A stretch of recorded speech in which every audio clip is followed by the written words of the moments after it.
토크쇼 최영일의 시사본부. 안녕하십니까. 최영일의 시사본부 시작합니다. 자, 가끔요 뉴스의 우선순위를 생각해 봅니다. 먼저 민생, 설도 다가오고 있고요. 겨울철 난방, 각종 물가로 시름 깊은 이 국민 생활에 어떤 대책이 나오고 있고 서민들은 어디에 기대야 하나, 이런 정보를 많이 드리고 싶습니다. 그리고 또 경제, 물가 얘기 나왔습니다만 더 나아가서 금융, 부동산 등 이 살림과 직결된 실물 경제 얘기도 있고요. 또 여기에 영향을 미치는 경제 정책을 분석해서 올바른 방향을 제시해드리고 싶습니다. 그리고 사회 안전망이죠. 우리 주변 사각지대에서 고통받고 있는 이웃들이 있다면 알리고 돕고 문제가 무엇인지 진단해서 해법을 내서 삶이 지속적으로 안전하고 또 안정될 수 있도록 공유하고 참여하는 것, 여기에 뉴스, 미디어가 기여해야 되지 않는가. 이런 것이 뉴스를 다루는 미디어의 생산성이다, 이렇게 생각을 합니다만 최근에 누가 누구를 견제하고 주저앉히고 또 갑자기 애정하고 이런 뉴스가 중심을 차지하고 있습니다. 자, 이게 재밌기 때문일까요? 중요하기 때문일까요? 자, 때로는 정치 과잉 정보는 좀 줄이고 싶다, 이런 마음이 듭니다. 최영일의 시사본부 출발합니다.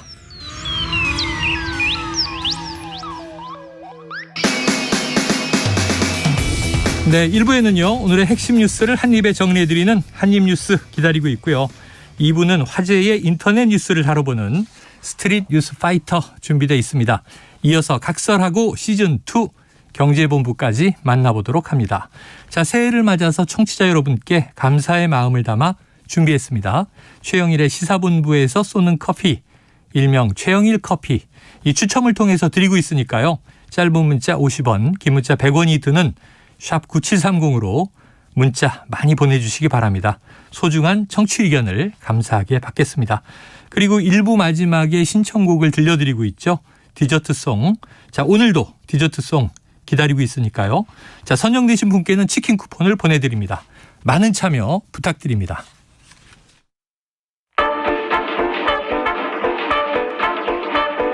최영일의 시사본부 한입뉴스. 네, 헬마우스 임경빈 작가 그리고 박정호 오마이뉴스 기자와 한입뉴스 입을 열어보도록 하겠습니다. 두 분 어서 오세요. 안녕하세요. 자, 요거 좀 엄중한 이야기가 나왔습니다. 윤석열 대통령이 북한의 핵 도발 위협과 관련해서 자체 핵 보유를 할 수 있다. 자, 이른바 이게 보수 일각에서 간혹 나왔지만 그동안은 호응이 없었던 핵 무장론 언급했습니다. 네, 윤 대통령이 어제 청와대 영빈관에서 국방부와 외교부로부터 신년 업무 보고를 받았는데요. 이 마무리 발언에서 이렇게 얘기했습니다. 문제가 심각해져서 대한민국이 전술핵을 배치한다든지 자체 핵을 보유할 수도 있고, 만약 그렇게 된다면 우리 과학기술로 더 빠른 시일 내에 우리도 이 핵무기를 가질 수 있을 거다, 이렇게 얘기를 했거든요. 네. 다만 그러나 현실적으로 가능한 수단을 선택하는 게 중요하다.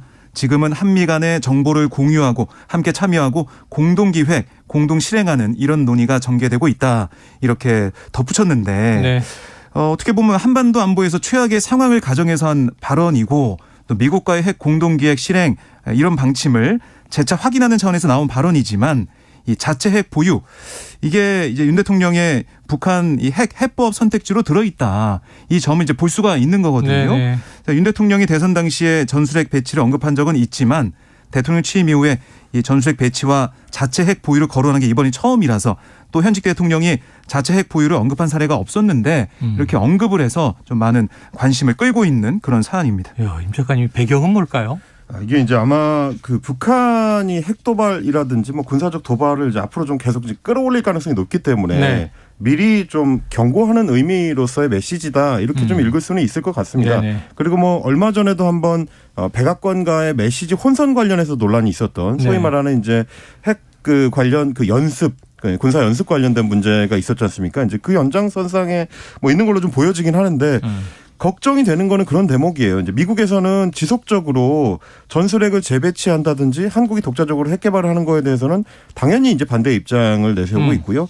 지난번에 이제 백악관하고 손발이 안 맞는다라는 이제 어떤 혼란 문제가 제기됐을 때도 네. 마찬가지였습니다. 그때도 우리 정부 같은 경우, 우리 대통령실 같은 경우는 미국과 입장이 크게 다르지 않다. 핵 관련된 그 훈련, 핵 관련된 연습을 뭐 같이 기획하고 하는 것까지도 이제 같이 고민을 하고 있다라는 메시지를 우리 정부는 유지를 했는데 북한 같은 경우는 이제 국무부까지 나서서 미국 같은 경우는 백악관뿐만 아니라 이제 국무부까지 나서서 핵 전쟁 연습은 핵을 가지고 있는 국가끼리 하는 것이기 때문에 한국과 지금 논의하고 있는 것은 큰 틀에서의 한반도와 관련된 전략회의 혹은 뭐 도상훈련 이런 것들을 이야기하는 것이지 핵무기를 어떻게 운영할 것인지를 논의하는 것이 아니다. 계속 선을 긋고 있거든요.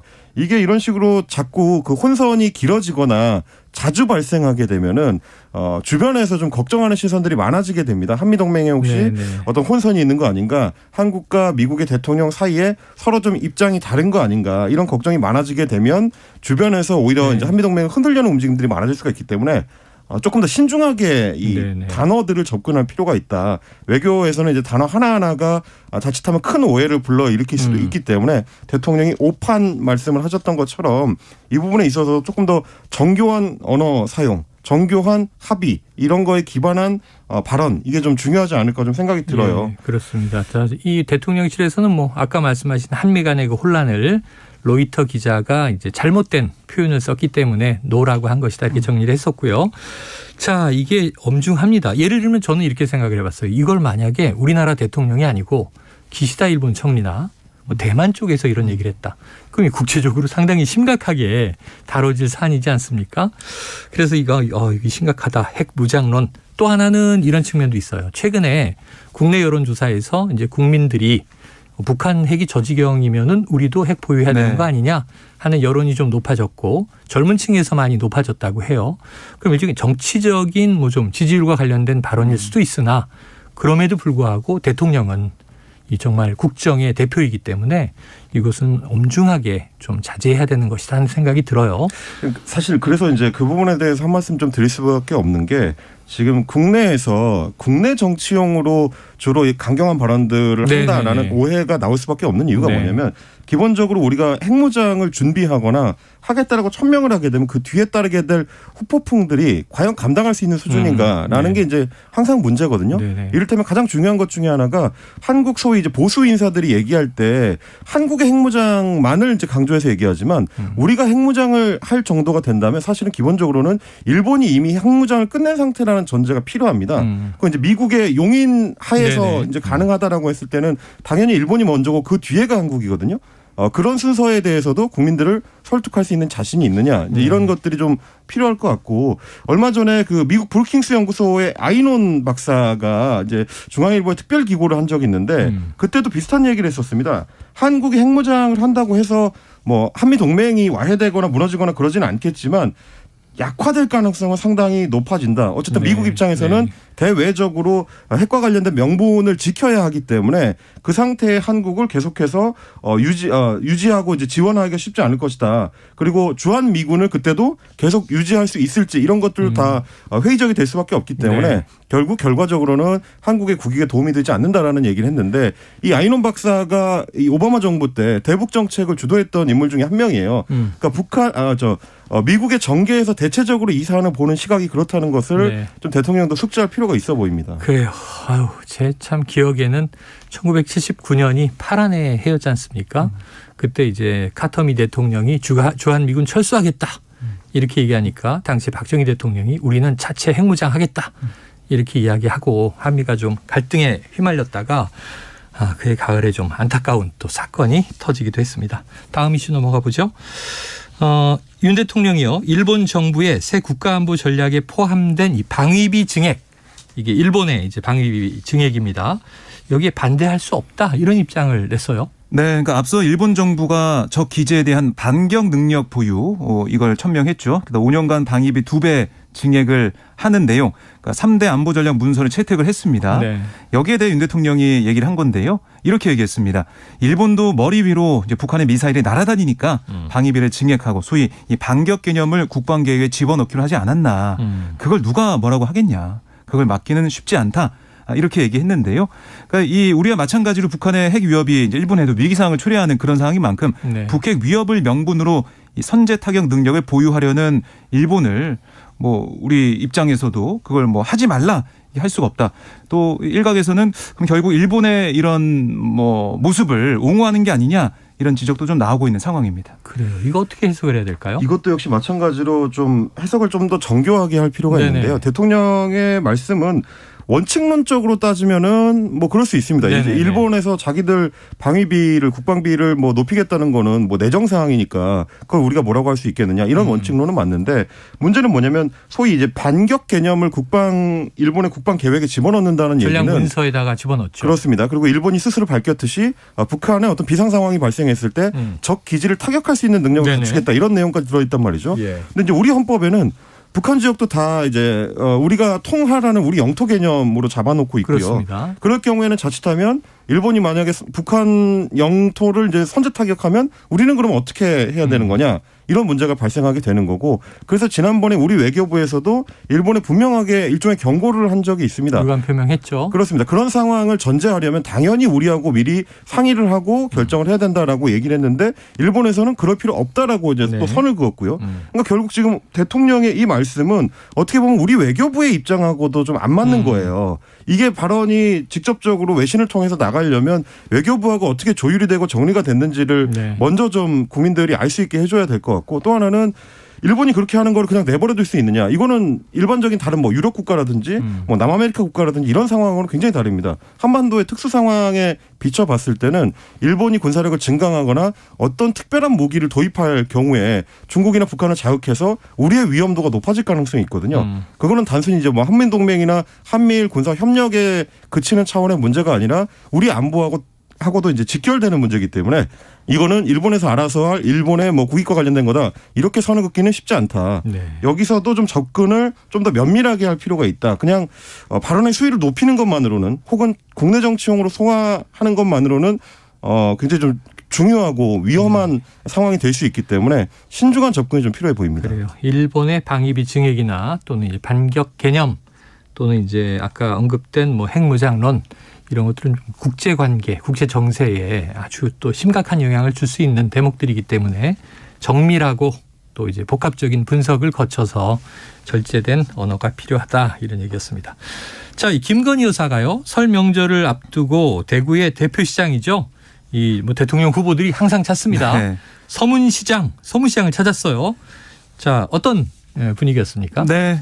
김 여사가 이 서문시장을 돌면서 뭐 떡, 카스테라. 그러니까 이게 내외가 간 게 아니고 여사 혼자 간 거죠? 그렇습니다. 네. 김건희 여사가 이제 방문한 건데요. 상인들과 뭐 사진도 찍고 이 시장에 많은 인파가 좀 모여 들어가지고요. 손을 흔들고 또 사진도 찍고 마치 제가 이게 현장 이 화면 이걸 보니까 대선 후보 방문 뭐 그런 느낌도 좀 들더라고요.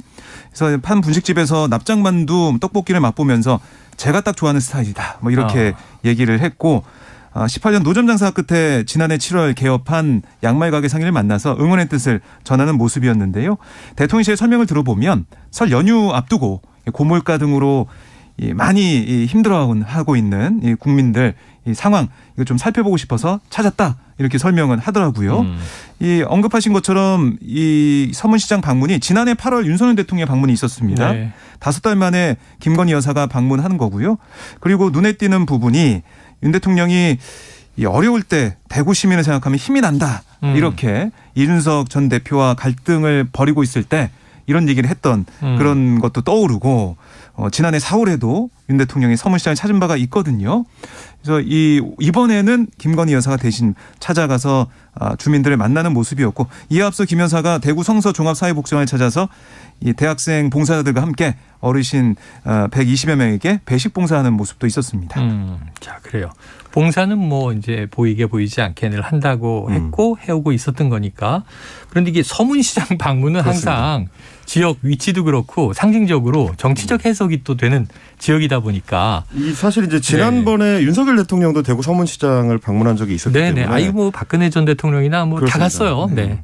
그러니까 사실 이제 박근혜 전 대통령 때문에 더더욱 서문시장이 정치적 중요한 함의를 가지게 되는 건데 네. 뭐 그전에 이제 박근혜 정부 시절에도 정치적으로 어려움이 있거나 지지율에 이제 상당히 좀 어려움이 있을 때 서문시장을 찾는다라는 일종의 이제 법칙 같은 게 있었거든요. 거기에 이제 윤석열 대통령의 대구 서문시장 방문 네. 그리고 이번에 이제 행사를 같이 한 주최 측도 새마을운동 중앙회예요. 그것도 결국 이제 박정희 전 대통령 시절의 어떤 향수와 직간접적으로 연결이 돼 있는 거기 때문에 어떻게 보면 지금 이제 이 김건희 여사의 행보라는 게 보수 지지층에 어느 정도 이제 어필하는 측면을 이제 피하기는 좀 어려워 보이고요. 네네. 그 해석을 피하기 어려워 보이는 것이 또 역시 마찬가지로 지난달에도 김건희 여사가 이제 부산에서 봉사활동을 한 적이 있는데 그때도 행사 주체가 새마을운동 네. 중앙회였습니다. 뭐 이런 것들을 아무래도 정치권에서는 엮어서 이제 생각을 할 수밖에 없을 것 같고요. 다만 뭐 야권에서 지적하는 거는 대선 전에 그때 당시에 김건희 여사가 공개적으로 약속을 하지 않았느냐. 네네. 남편이 대통령이 되는 경우라도 아내의 역할에만 충실하겠다. 네, 내조에만 충실하겠다. 그렇습니다. 이렇게 얘기를 했는데 지금의 대외 활동의 네네. 폭이라든지 메시지는 그때 약속이랑 다른 거 아니냐. 뭐 이런 지적들은 있습니다. 하지만 최근에 윤석열 대통령은 처음에는 역할이 없다고 생각했는데 이게 취임해서 대통령직을 수행하다 보니 영부인도 역할이 많이 있더라 이런 얘기를 또 하기도 했어요. 자, 뉴스가 많습니다. 다음 이슈로 넘어가 봅니다. 자, 민주당 이재명 대표 오늘 오전에 국회에서 신년 기자회견을 했는데 자, 어땠습니까? 네, 이 대표가 오늘 두 가지 키워드로 볼 수가 있겠습니다. 역시 뭐 민생과 민주주의 이렇게 네. 두 가지 키워드 생각할 수가 있겠는데요. 어려운 경제 상황에 안보 참사까지 더해지면서 코리아 리스크가 전면화되고 있다. 일방적이고 폭력적인 국정을 정상화시켜야 된다. 이렇게 요구를 했고 또 민생 경제가 끝을 알 수 없는 시련의 터널로 접어들었는데 안보 무능을 감추기 위한 이 대통령의 위험천만한 말폭탄 이것 때문에 국민 불안과 시장 혼란만 증폭이 되고 있다. 이렇게도 강조를 했습니다.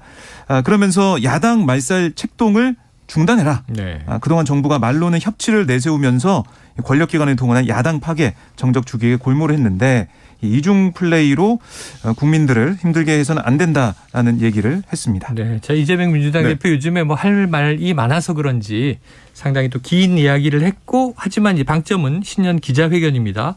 임 작가님, 이 네. 기자들과 질의응답 과정에서 주로 어떤 얘기가 오갔습니까? 질의응답이 굉장히 좀 폭넓은 주제를 다뤘습니다. 뭐 그동안에는 사실 이제 이재명 대표가 중간중간 이동하는 동안에 기자들이 뭐 따라붙으면서 이제 질문을 하는 네네. 경우들에는 거의 답변을 안 했거든요. 예. 그런 거에 비하면 오늘 같은 경우는 이제 정식 기자회견이기 때문에 좀 긴 시간 질의응답이 이어졌는데 예를 들면 뭐 가장 좀 관심을 많이 받은 질문은 아무래도 이제 소위 말하는 사법 리스크 관련된 네. 질문일 거예요.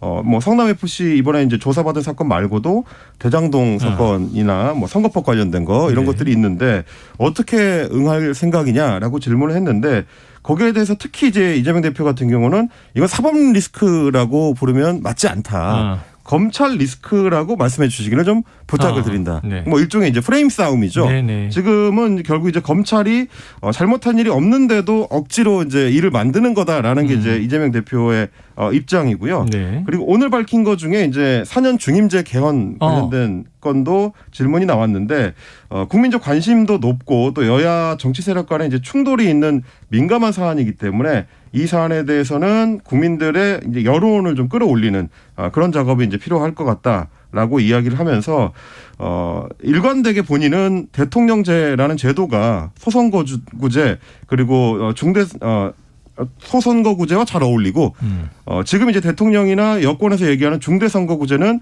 내각제하고 조금 더 가까운 제도가 아니냐 뭐 이렇게 좀 생각을 해왔다라고 입장을 밝혀서 이게 이제 여야가 정치개혁을 하는 데 있어서 협의하는 과정에서 이제 여러 충돌이 있을 걸로 좀 보이는 그런 대목들이 있었습니다. 자, 이 내용은요 2부에 저희가 오늘 목요일이어서 각설하고가 준비되어 있으니까 또 이제 깊이 있게 다뤄보도록 하겠습니다.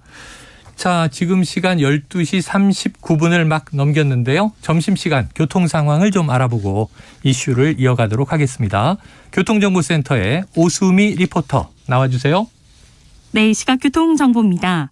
낮 시간 일부 구간에서 정체가 계속되고 있는 가운데 사고 소식 들어와 있습니다. 중앙고속도로 대구 쪽으로 초정에서 승용차 사고가 일어났고요. 1차로상에서 수습 조치를 하고 있는데 여파로 정체입니다. 평택 시흥간고속도로 시흥 방향으로는 서평택 분기점에서 사고가 있었고요. 2시간째 처리가 이어지다가 이제 막 정리가 됐습니다. 아직 여파가 남아서 밀리고 있고요. 반대 평택 쪽으로는 군자에서 남한산까지 차들이 많고 조암 부근에서도 서행 중입니다. 서해안고속도로 목포 쪽으로 가는 길 안산 분기점에서 용담터널, 팔탄 분기점에서 화성 휴게소 쪽으로 답답한 흐름 이어지고 있습니다. 수도권 제1순환고속도로 일산에서 판교 쪽으로는 서운 분기점에서 송내, 하계 분기점에서 청계터널까지 정체고요. 반대편으로도 장수에서 송내 사이로만 밀리고 있습니다. KBS 교통정보센터였습니다.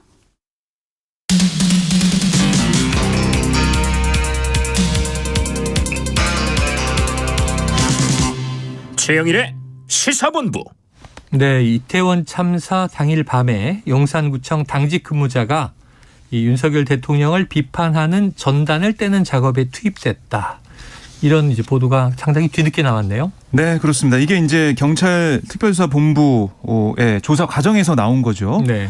지난해 10월 29일 밤 9시 10분쯤부터 1시간 정도 삼각지역 부근에 붙은 윤 대통령 비판 전단을 이 용산구청 당직 근무자들 2명이 뗀 걸로 드러났습니다. 그러니까 이태원 참사가 일어난 것으로 추정되는 시각이 밤 10시 15분쯤인데 참사 발생 전후 시점에 구청 당직 근무자들이 전단을 떼고 있었다.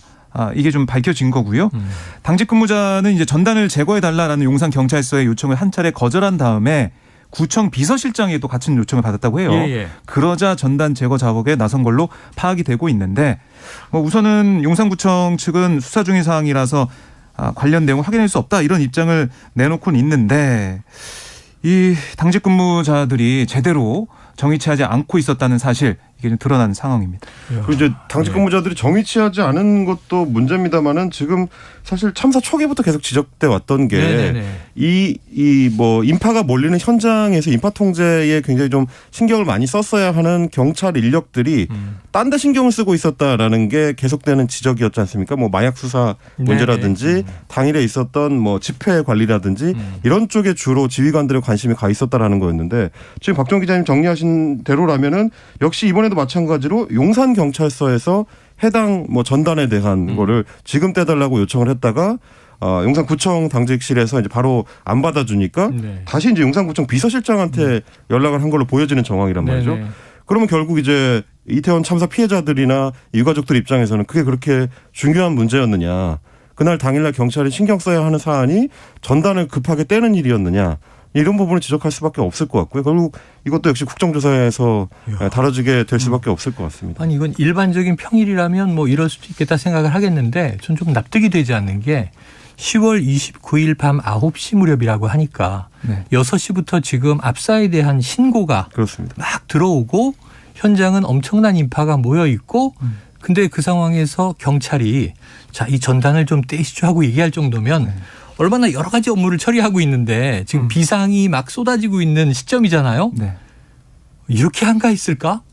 저는 좀 약간 놀라움이 있습니다. 뭐 대비도 안 됐고 그날 당일에도 경각심을 못 가지고 있었다 이렇게 볼 수가 그렇게 있겠습니다. 보여지는 대목이네요. 자, 이상민 행안부 장관이요. 한동안 이태원 참사 명단 자체가 없다 이렇게 말해 왔었는데 자, 행안부는 명단을 이미 확보했었고 또 이 명단을 공개해도 된다는 유권 해석까지 받았다. 이 유권 해석은 어디서 받은 거예요? 네, 그러니까 이게 개인정보 보호위원회 답을 받은 거예요. 그러니까 이게 MBC의 보도로 지금 알려지게 된 건데요. 이상민 장관은 사실 참사 이후 줄곧 유가족 명단에 갖고 있지 않다라고 주장을 했었죠. 그러니까 지난해 11월 국회에 나와서는 왜 그대로 받아들이지 않으시고 자꾸 거짓말을 한다고 그렇게 생각하는지 모르겠다. 사실상 국회의원들 좀 나무라는 모습까지 보이기도 했었는데. 국무위원회 말을 못 믿으십니까? 그랬죠. 그렇습니다. 그런데 이게 뭐 이 국정조사 과정을 통해서 뭐 거짓말이다라는 지적을 받는 상황이 됐죠 지금. 그렇고 이게 더 놀라운 게 이 12월 2일 행정안전부가 개인정보보호위원회에 보낸 공문을 보면 희생자 이름을 공개하고 유가족 명단을 다른 유가족들에게 줘도 되는지 검토해달라. 이런 요청을 했었다는 겁니다. 그러니까 일주일 뒤 개인정보보호위원회에 답이 왔는데 유가족들의 동의를 받으면 공개할 수 있다. 이런 내용이었어요. 하지만 행안부가 끝까지 유가족들에게 명단을 주지 않았고 뭐 이상민 장관은 비서진 핑계를 대는 상황이었지만 행정안전부는 유족 명단 공유에 대해 민변과 협의했다 이런 또 해명까지 내놨지만 민변은 지금까지도 답을 듣지 못했다 이렇게 반박을 하고 있습니다. 네, 오늘은 이태원 참사 국정조사 3차 청문회가 열리는 날입니다. 그런데 이제 3차 청문회는 좀 공청회 수준으로 상당히 축소가 됐고요. 이게 이제 고위 공직자라든가 이제 관료들은 나오지 않고 주로 이제 희생자 유가족 그리고 생존자 피해자들이 나오는 것으로 돼 있죠. 공청회 수준이다. 그럼에도 불구하고 좀 관심을 가지고 지켜봐야 될 것 같습니다. 이제 이상민 장관과 행정안전부에 대해서는 이 부분을 한번 좀 지적하지 않을 수가 없는데 국회에서 답변을 한다는 것에 이제 무게감에 대해서 너무 가볍게 생각하는 것 같습니다. 뭐 이번에도 국정조사에서도 그런 부분을 계속 지적을 받았는데 장관이 지난해에 국회에 나와서 답변을 할 때도 명단이 있는지 없는지도 제대로 모르는 상태에서 오히려 국회의원한테 이제 도리어 화를 내고 없는데 어떻게 달라고 하느냐라고 얘기를 하고요. 이번에도 실무자들이 자기 이제 비서진들을 얘기하는 건데 개인정보 보호 때문에 주지 못한 걸로 알고 있다. 이런 식의 이제 답변을 했습니다. 네. 근데 지금 MBC 보도에 따르면 이미 개인정보위원회를 통해서 줄 수 있다는 유권 해석을 이미 받은 상태였는데 다시 또 개인정보 보호 때문에 못 줬다라는 얘기는 앞뒤가 안 맞는 얘기거든요. 아니면 그게 아니라면 장관이 현안 파악을 전혀 못하고 엉뚱한 얘기를 하고 있는 셈이 되는 겁니다. 그게 어느 쪽이든지 간에 거짓말을 하는 것이든 현황 파악을 제대로 못한 상태에서 국회에서 답변하는 것이든 장관으로서는 굉장히 부적절한 것이고요. 그게 과연 이제 국무위원으로서 국회에 나올 수 있는 자격을 스스로 되묻게 되는 거기 때문에 조금 더 신중하고 조금 더 열심히 준비해가지고 국회에 나오셔야 된다. 이 말씀 좀 꼭 드리고 싶습니다. 알겠습니다. 자, 다음 이슈로 가보죠. 다가오고 있는 국민의힘 전당대회인데요. 이게 참 매일 여러 가지 뉴스가 쏟아져 나옵니다. 3월 8일로 예정이 돼 있고 지금 나경원 전 의원의 출마 여부가 이제 최대 변수가 된 가운데 이 나 전 의원은 이 저출산 고령사회위원회 부위원장이란 말이죠. 네. 사의를 표명했다 이렇게 밝혔는데 그동안은 대통령실이 이게 나 부위원장 때리기를 한다라고 이제 네. 다들 이야기할 정도로 거센 얘기가 많이 나왔었어요. 네. 그런데 대통령실 고위 관계자 윤 대통령이 나 전 의원의 사의를 받아들일 마음이 전혀 없다. 어떤 얘기입니까? 네, 지금 뭐 중앙일보와 이제 대통령실 관계자가 통화한 내용을 보면 윤석열 대통령이 나 전 의원의 사의를 받아들일 마음이 전혀 없고 나 전 의원에 대한 윤 대통령의 애정이 여전히 크다. 이런 얘기를 했어요. 네. 그러면서 비온 뒤 땅이 굳기를 바라는 마음이다. 이렇게 덧붙였는데 그러니까 저출산 문제 해결 의지가 큰 윤 대통령 입장에서는 네. 나 전 의원이 계속해서 이런 중책을 더 이상 마찰 없이 수행해 주길 바라는 모습이다. 이렇게 해석할 수가 있겠습니다. 그러니까 나 전 의원이 지금 사의 표명을 문자로도 하고 뭐 유선으로도 하고 뭐 여러 가지 얘기를 했지만 네네. 이게 사직서라는 게 문서로 제출이 안 됐다고도 전해지고 있거든요. 네. 그런 가운데 이 사의 표명만으로 대통령이 나 전 의원의 뭐 부위원장직을 그만 수행해라 이렇게 얘기할 뜻은 전혀 없는 거고 네네. 더 나아가서 애정이 크기 때문에 계속해서 잘 일을 좀 해보자 이런 표시까지 지금 보이고 있는 겁니다. 이건 어떻게 해석해야 될까요?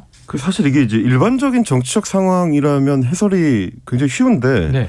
뭐 최근에 어떤 정치적 이벤트들이 원래 정치적 문법에 잘 안 맞는 경우들이 좀 많은 것 같아요.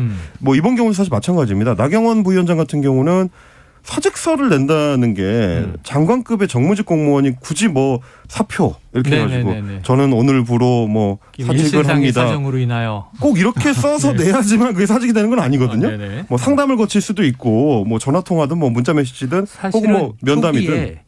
이 나 부위원장이 밝혔던 이른바 정책이 네. 저출산 정책이 이 정부의 저 뜻이 아니다. 개인의 사견이다 이렇게 선을 긋고 당시 보도를 보면 해촉까지 검토하고 있다. 그렇습니다. 해촉이라는 게 뭐 문서를 받는 건 아니잖아요. 그래서 이게 좀 의문스러운 지점인 건데요.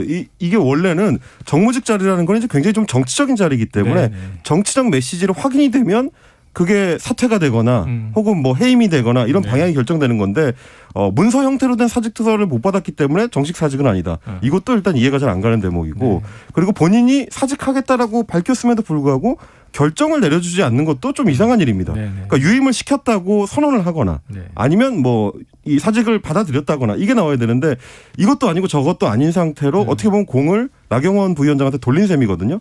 그래서 원래 정치적 문법에 따르면 이 정도 되면 나경원 부위원장은 당연히 직을 그만두는 거고 전당대회 나가는 거라고 해석을 해야 됐는데 나경원 부위원장의 최근 행보도 약간 어정쩡한 식으로 조금 바뀌고 있어서 그러면 결국에는 전당대회 출마를 포기하고 이대로 부위원장직을 수행하게 되나? 이런 관측까지도 좀 엇갈리는 상황이라 결론적으로는 아마 이번 주 주말 그리고 다음 주 초까지 이어질 여론조사에서 나경원 부위원장의 전당대회 지지율이 어떻게 되느냐 이거에 상당히 좀 연동될 가능성이 커 보인다.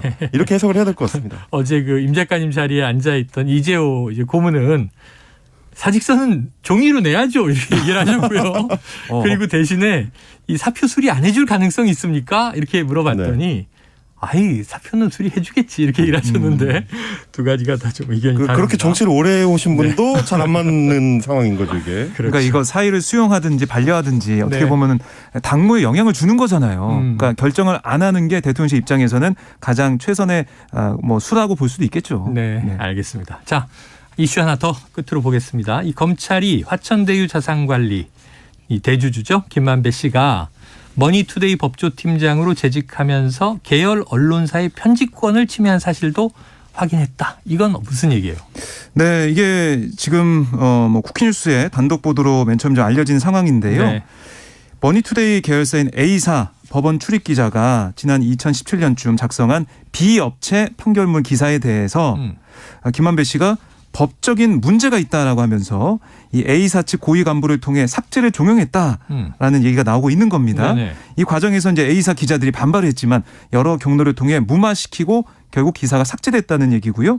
이런 무리수의 기자들 사이에서는 이 비업체 대표와 김 씨가 특수관계가 아니냐 얘기가 나돌기도 한 거예요. 네네네. 특히 당시에 이제 A사 편집국장이 기사 삭제를 뒤늦게 확인하고도 본사 법조팀장인 이 김 씨에게 김만배 씨에게 항의를 못하는 그런 모습. 그래서 이 김만배 씨의 위세가 대단했다 이런 얘기도 좀 전해지고 있는 상황입니다. 자, 결국은 이게 뭐 언론계 전반에 그 로비 지금 이제 확산이 그렇습니다. 나오고 네. 있습니다. 이러한 영향일까 하는 이제 의문을 갖게 되는 대목인데, 자 중앙일보의 간부급 기자에게 1억 원을 추가로 송금했다. 김만배 씨 얘기입니다. 그렇습니다. 새로 또 나온 얘기죠? 그 이제 지난번에 보도가 됐을 때는 금전 거래를 했었다라고 주장을 했었습니다. 그래서 9천만 원을 받긴 했는데 이 네. 9천만 원이라는 거는 본인이 먼저 이 중앙일보 기자 출신인 A 씨가 먼저 김만배 씨한테 8천만 원을 빌려주고 네. 나중에 이제 이자까지 더해서 이제 9천만 원을 받은 것이다. 이거는 정상적인 금전 거래다라고 주장을 했었는데 최근 보도된 내용을 보니까 A 씨의 명의 은행 계좌로 1억 원을 별도로 보낸 게 지금 확인이 됐습니다. 네. 이렇게 되면은 기존의 해명하고는 좀 다른 얘기가 되는 거고요. 그러면 이것도 역시 마찬가지로 뭐 정상적인 금전 거래라고 주장할 수 있을지, 혹은 그 뒤에 일종의 뇌물성의 이 돈이 오가게 되는 예. 것인지, 이거에 대해서도 수사가 좀 필요할 걸로 보이는데 일단 이 중앙일보 간부 같은 경우는 사표를 제출한 상태라서 중앙일보 내부적으로 추가 조사가 이루어질 수 있을지 좀 불투명한 뭐 그런 상황이 좀 되고 있는 것 같습니다. 원래 비위에 연루되면 사표를 수리해주지 않잖아요. 네. 이 징계위원회 열고 나서 결정이 나면 징계를 결정하고 이제 사표를 수리하게 되는데, 오늘 뭐 사표에 대한 얘기가 많았습니다. 자, 일시적 2주택자 과세 특례를 받기 위한 주택 처분 기간이 이제 원래는 2년이었죠. 근데 오늘부터 이제 3년으로 늘어난다는 이제 소식도 들어와 있습니다. 자, 오늘 한입뉴스 여기서 정리하겠습니다. 헬마우스 임경빈 작가, 박정호 오마이뉴스 기자, 오늘 고생하셨습니다. 고맙습니다. 오늘 디저트송은요, 사연이 살짝 좀 저는 섬찟합니다. 자, 청취자 5145님, 아내에게 별 보러 갈까 했더니 추운데 그냥 백화점 가자. 백화점에 별처럼 반짝이는 게 많아 하네요. 오늘 좀 지출을 각오하시고요. 아내분 기분 좋게 해주시죠. 자, 노래 별 보러 가자 듣고 입으로 돌아옵니다. 찬 바람이 조금씩 불어오면 밤 하늘이 네, 지금 박보검의 목소리로 들려드린 거예요. 긴 하루를 보내고 집에 들어가는 길에 네 생각이 문득 나더라. 어디야 지금 뭐해? 나랑 별 보러 가지 않을래? 너희 집 앞으로 잠깐 나올래? 가볍게 겉옷 하나 걸치고서 나오면 돼.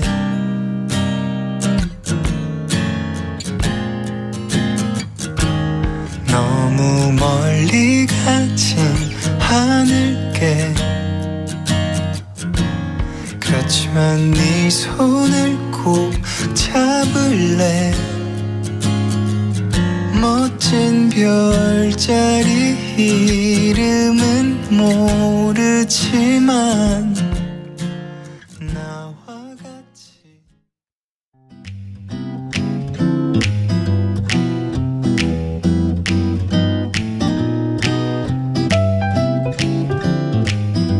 안녕하세요.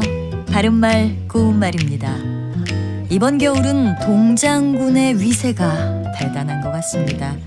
동장군은 겨울 동자를 쓴 것으로 겨울장군이란 뜻인데 혹독한 겨울 추위를 비유적으로 이를 때 많이 사용하는 표현이죠.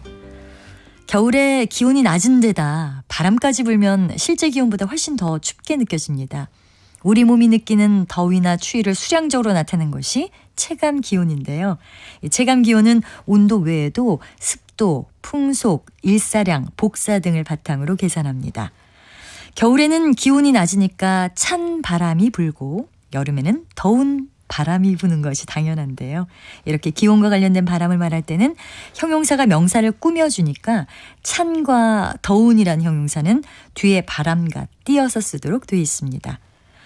그런데 이와는 다르게 냉랭하고 싸늘한 기온이나 느낌을 비유적으로 이르는 찬바람이란 표현은 그것 자체가 하나의 명사로 되어 있어서 모두 붙였습니다. 관용구 찬바람을 일으키다나 찬바람이 일다 같은 데서 사용되는 표현이죠. 찬바람을 일으키다는 차갑고 냉담한 태도를 드러내다란 뜻으로 그는 찬바람을 일으키며 상대편의 부탁을 거절했다 이렇게 말할 수 있습니다. 또 찬바람이 일다는 마음이나 분위기가 살벌해지다란 뜻으로 활기차던 회의가 그의 말 한마디에 찬바람이 일었다 이렇게 표현할 수 있습니다. 바른말 고운말 아나운서 변희영이었습니다.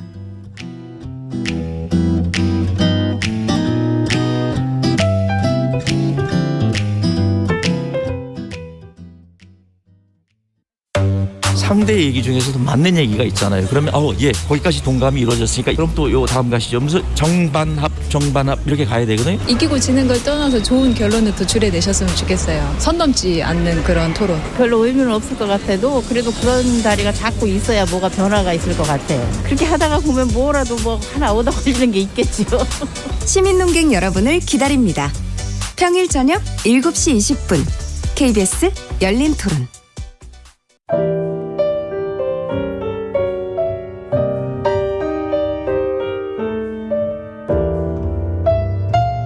내일의 품격, 김성환의 시사야에서 챙겨가세요.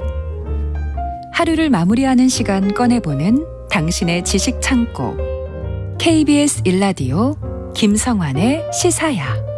평일 밤 10시 5분 여러분을 찾아갑니다.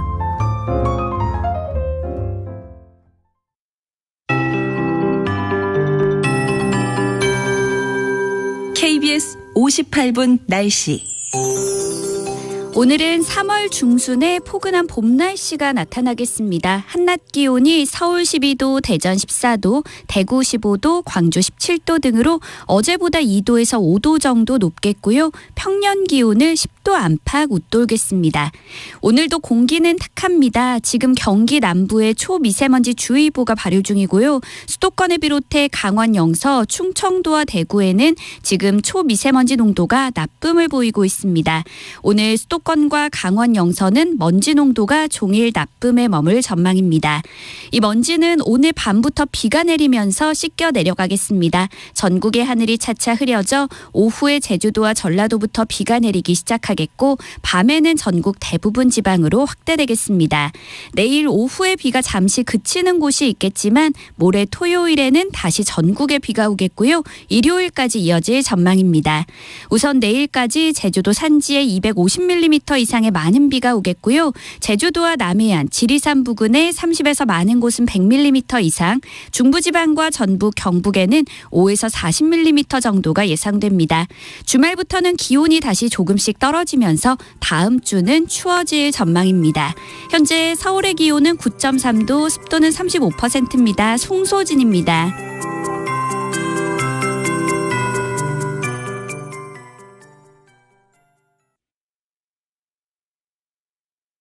정성을 다하는 국민의 방송 KBS가 한시를 알려드립니다. AM 711kHz, FM 97.3MHz KBS 1라디오입니다. HLKA.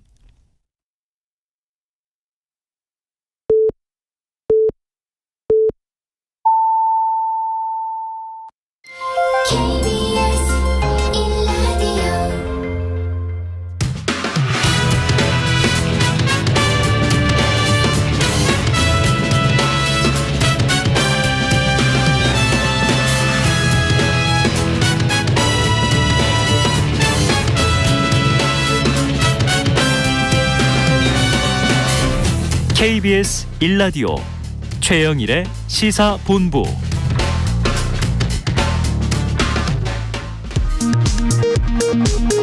이 시각 라디오 정보센터 뉴스입니다.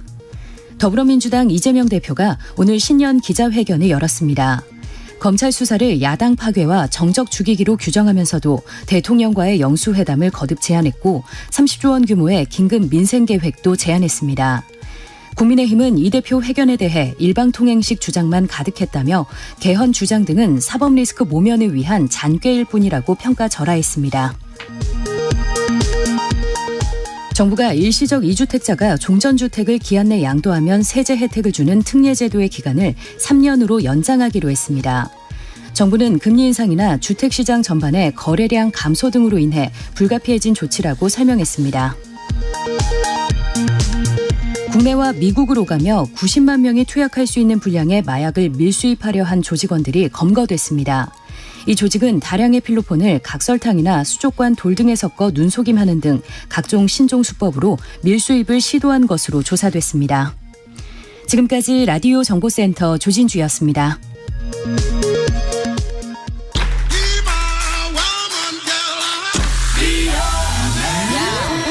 네, 인터넷에서 화제가 된 뉴스를 다뤄보는 스트릿 뉴스 파이터 시간입니다. 조현정 시사평론가 나오셨습니다. 어서 오세요. 네, 안녕하세요. 자, 설을 앞두고 직장인들이라면 제가 신입사원 시절에 말이죠. 네. 항상 요걸 기다렸어요. 명절 상여금. 네. 그런데 경기가 워낙 어렵다 보니까 이게 좀 상여금이 많이 줄어들었다는 소식이 있어요. 네, 중소기업 3곳 중에 한 곳 이상이 설 자금 사정에 어려움을 호소하고 있다는 소식입니다. 네. 5곳 중에 2곳 정도가 지급을 하겠다라는 계획은 잡았는데 네. 한 명한테 돌아가는 지급액이 줄어드는 거죠. 예. 중소기업의 44.3%만 설 상여금을 지급하겠다고 답했고 네. 1인당 평균 상여금은 40만 원으로 조사가 됐는데 지난해하고 비교하면 평균적으로 5만 원이 줄어든 금액입니다. 그래요. 역시 어려운 경기 때문일 텐데요. 코로나 여파로 소비 심리도 얼어붙었고 고금리에다가 원자재 값이 인상되면서 기업들의 자금 사정을 압박하고 있는 겁니다. 중소기업중앙회가 전국 800군데 중소기업을 대상으로 설자금 수요 조사를 실시를 해봤더니 네. 지난해와 비교해서 설자금 사정이 곤란하다라고 응답한 경우가 36.6%. 작년 같은 조사에서는 26%였거든요. 그것과 비교를 하면 자금 상황이 악화된 것으로 나타났습니다. 중소기업들은 설 상여금은 고사하고 현재 인력을 유지하기도 버거운 상황이다라고 토로를 하고 있는데요.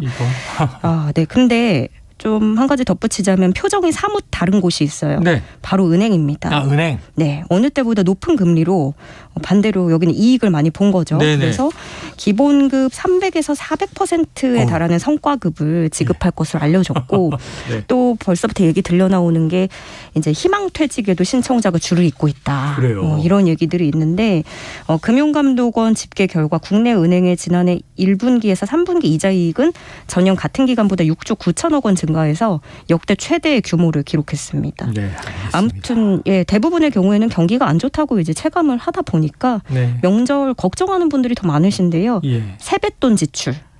이거 몇 살부터 이걸 줘야 되는지 라든가 아니면은 5만 원권과 만 원권 사이에 2만 원권이나 3만 원권을 새로 만들어줬으면 좋겠다. 네. 이런 주장도 나옵니다. 야, 40만 원 정도다. 이거 5만 원, 만 원 신권으로 바꿔서 네. 우리 저 친척 아이들에게 쭉 생각을 하다 보면 야, 이거 되겠나. 저희 가족은 안 될 것 같아요. 생각을 네. 해보면. 상여급 참 안타까운 소식이네요. 다음 소식으로 가보겠습니다. 자, 이 인도네시아에서 끔찍한 일이 벌어졌는데 이 시럽 감기약을 먹고 이게 웬일입니까? 200명에 육박하는 영유아들이 사망하는 일이 있었다. 네. 어떻게 된 거예요? 외신에 따르면 인도네시아의 6세 이하 영유아 200여 명이 시럽 감기약을 먹고 급성 신부전으로 사망을 했습니다. 네. 신장 기능이 급격하게 저하되는 증상인데 네네. 아이들이 약을 먹고 복통, 설사, 구토, 배뇨장애 등의 심각한 증세를 보이다가 사망에까지 이른 것으로 알려졌습니다. 이에 인도네시아 정부는 해당 약품의 판매를 중단을 했는데요. 인도네시아 보건부에 따르면 약에서 브레이크 오일과 부동액에서 주로 발견되는 화학물질이 검출됐다라고 전해집니다. 네. 물론 미량이라면 의약품 제조에도 사용을 하는 물질이라고는 네네. 해요. 그런데 더 큰 문제는 의사 처방 없이 기준을 초과한 용량을 먹였다거나 그렇게 되면 위험이 더 커지는 거죠. 네. 근데 이전에 잠비아하고 우즈베키스탄에서도 같은 사례가 있었거든요. 어허. 근데 공통점은 모두 인도에서 제조한 시럽을 복용한 후에 이렇게 수십 명의 영유아가 신부전으로 사망을 했다는 점입니다. 네. 당시 WHO는 인도 메이든 제약사가 제조한 시럽 4개가 관련이 있다고 밝히면서 소비자들의 주의를 당부를 했었는데요. 네. 인도가 세계 최대 의약품 생산국 중에 하나로 꼽힙니다.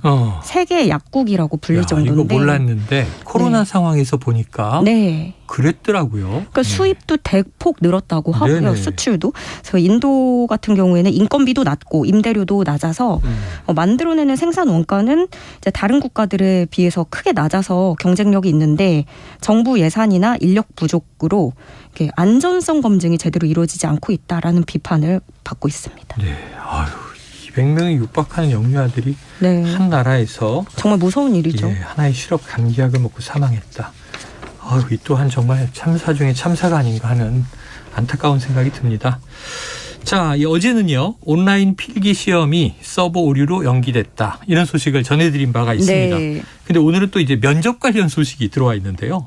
이 등산 면접 때문에 입사를 포기했다는 글이 화제가 되고 있다고요? 네, A 씨가 온라인 커뮤니티를 통해서. 네.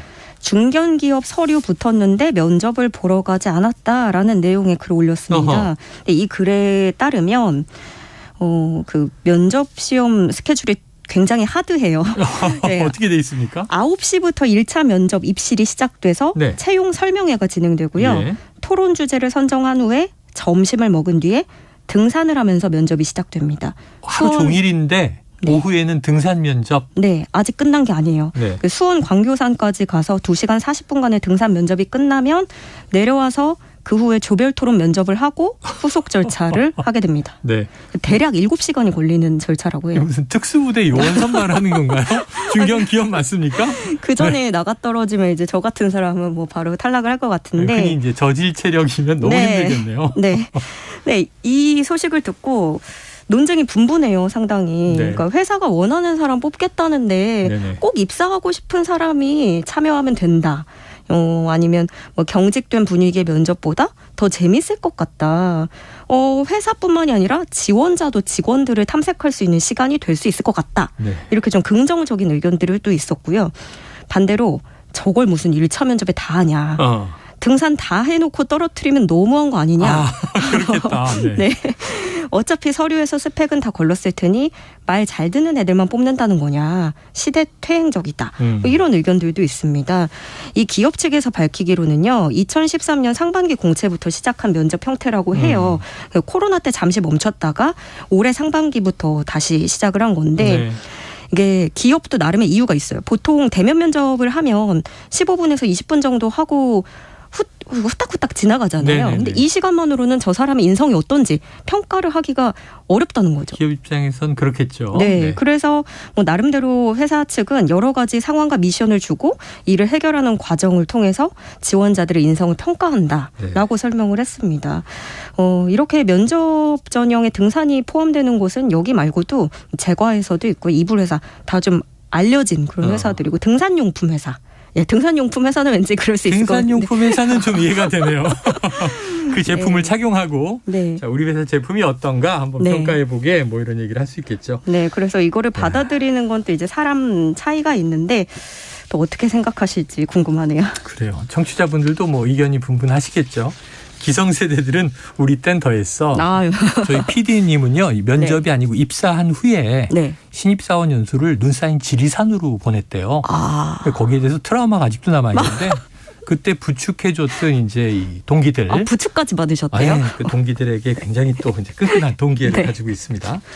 장점과 단점이 있는데 뭐 MZ 세대는 이제 이해하기 어려운 장면이겠죠.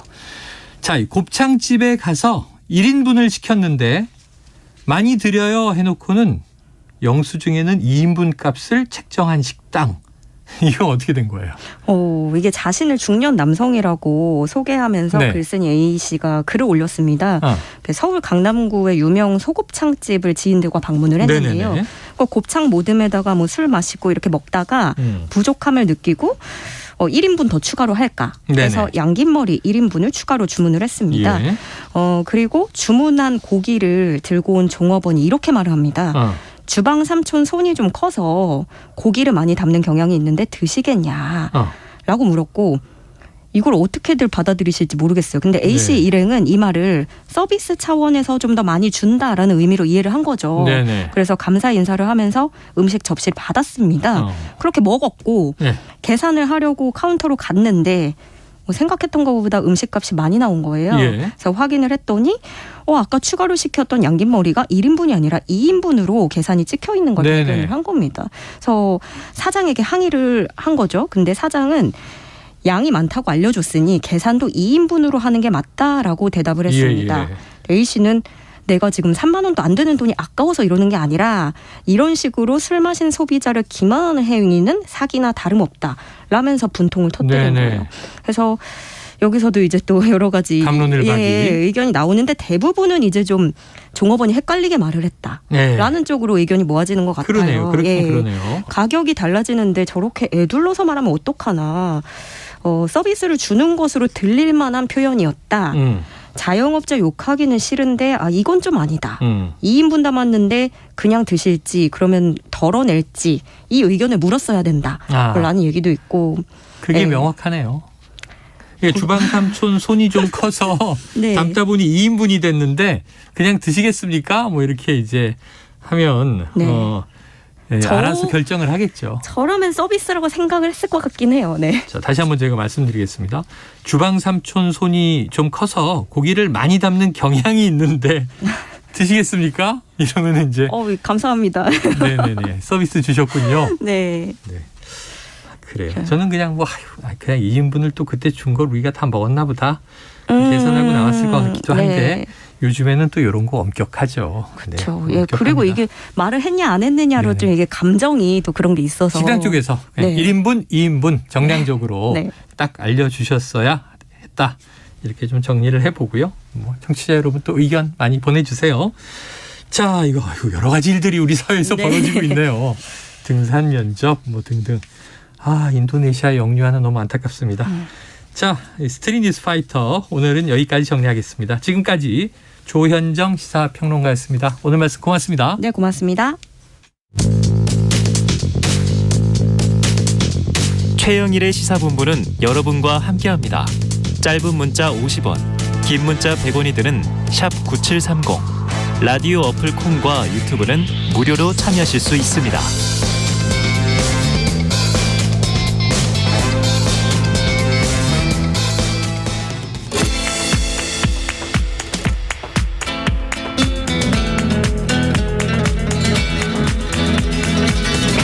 네, 정치권의 허심탄회한 속내를 들여다보는 시간입니다.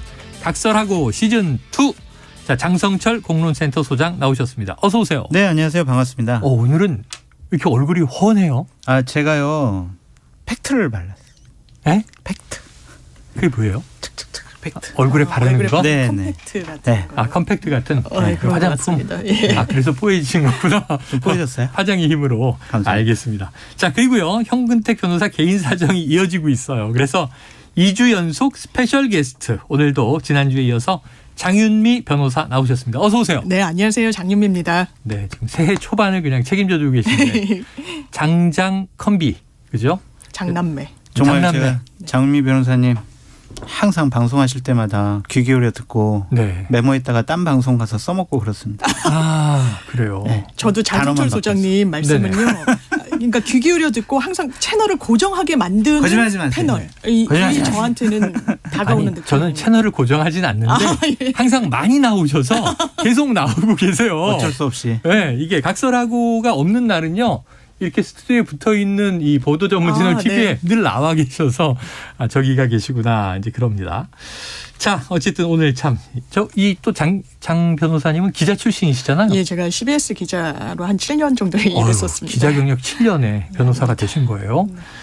야, 지난주에 출연하신 방송분 유튜브 다시 보기 조회수가요 50만이 넘었어요. 그만큼 연초 화제입니다. 지금 독감으로 알아누운 현근택 변호사.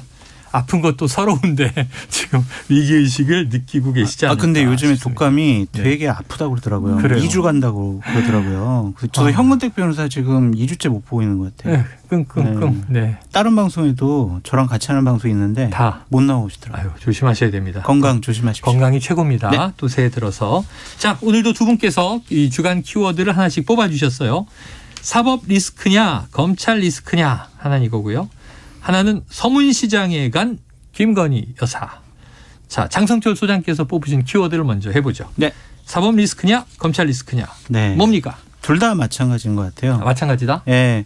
이재명 당대표에 대한 사법 리스크 검찰의 소환으로 현실화됐고 위험도가 높아졌다라고 볼 수밖에 없죠. 네.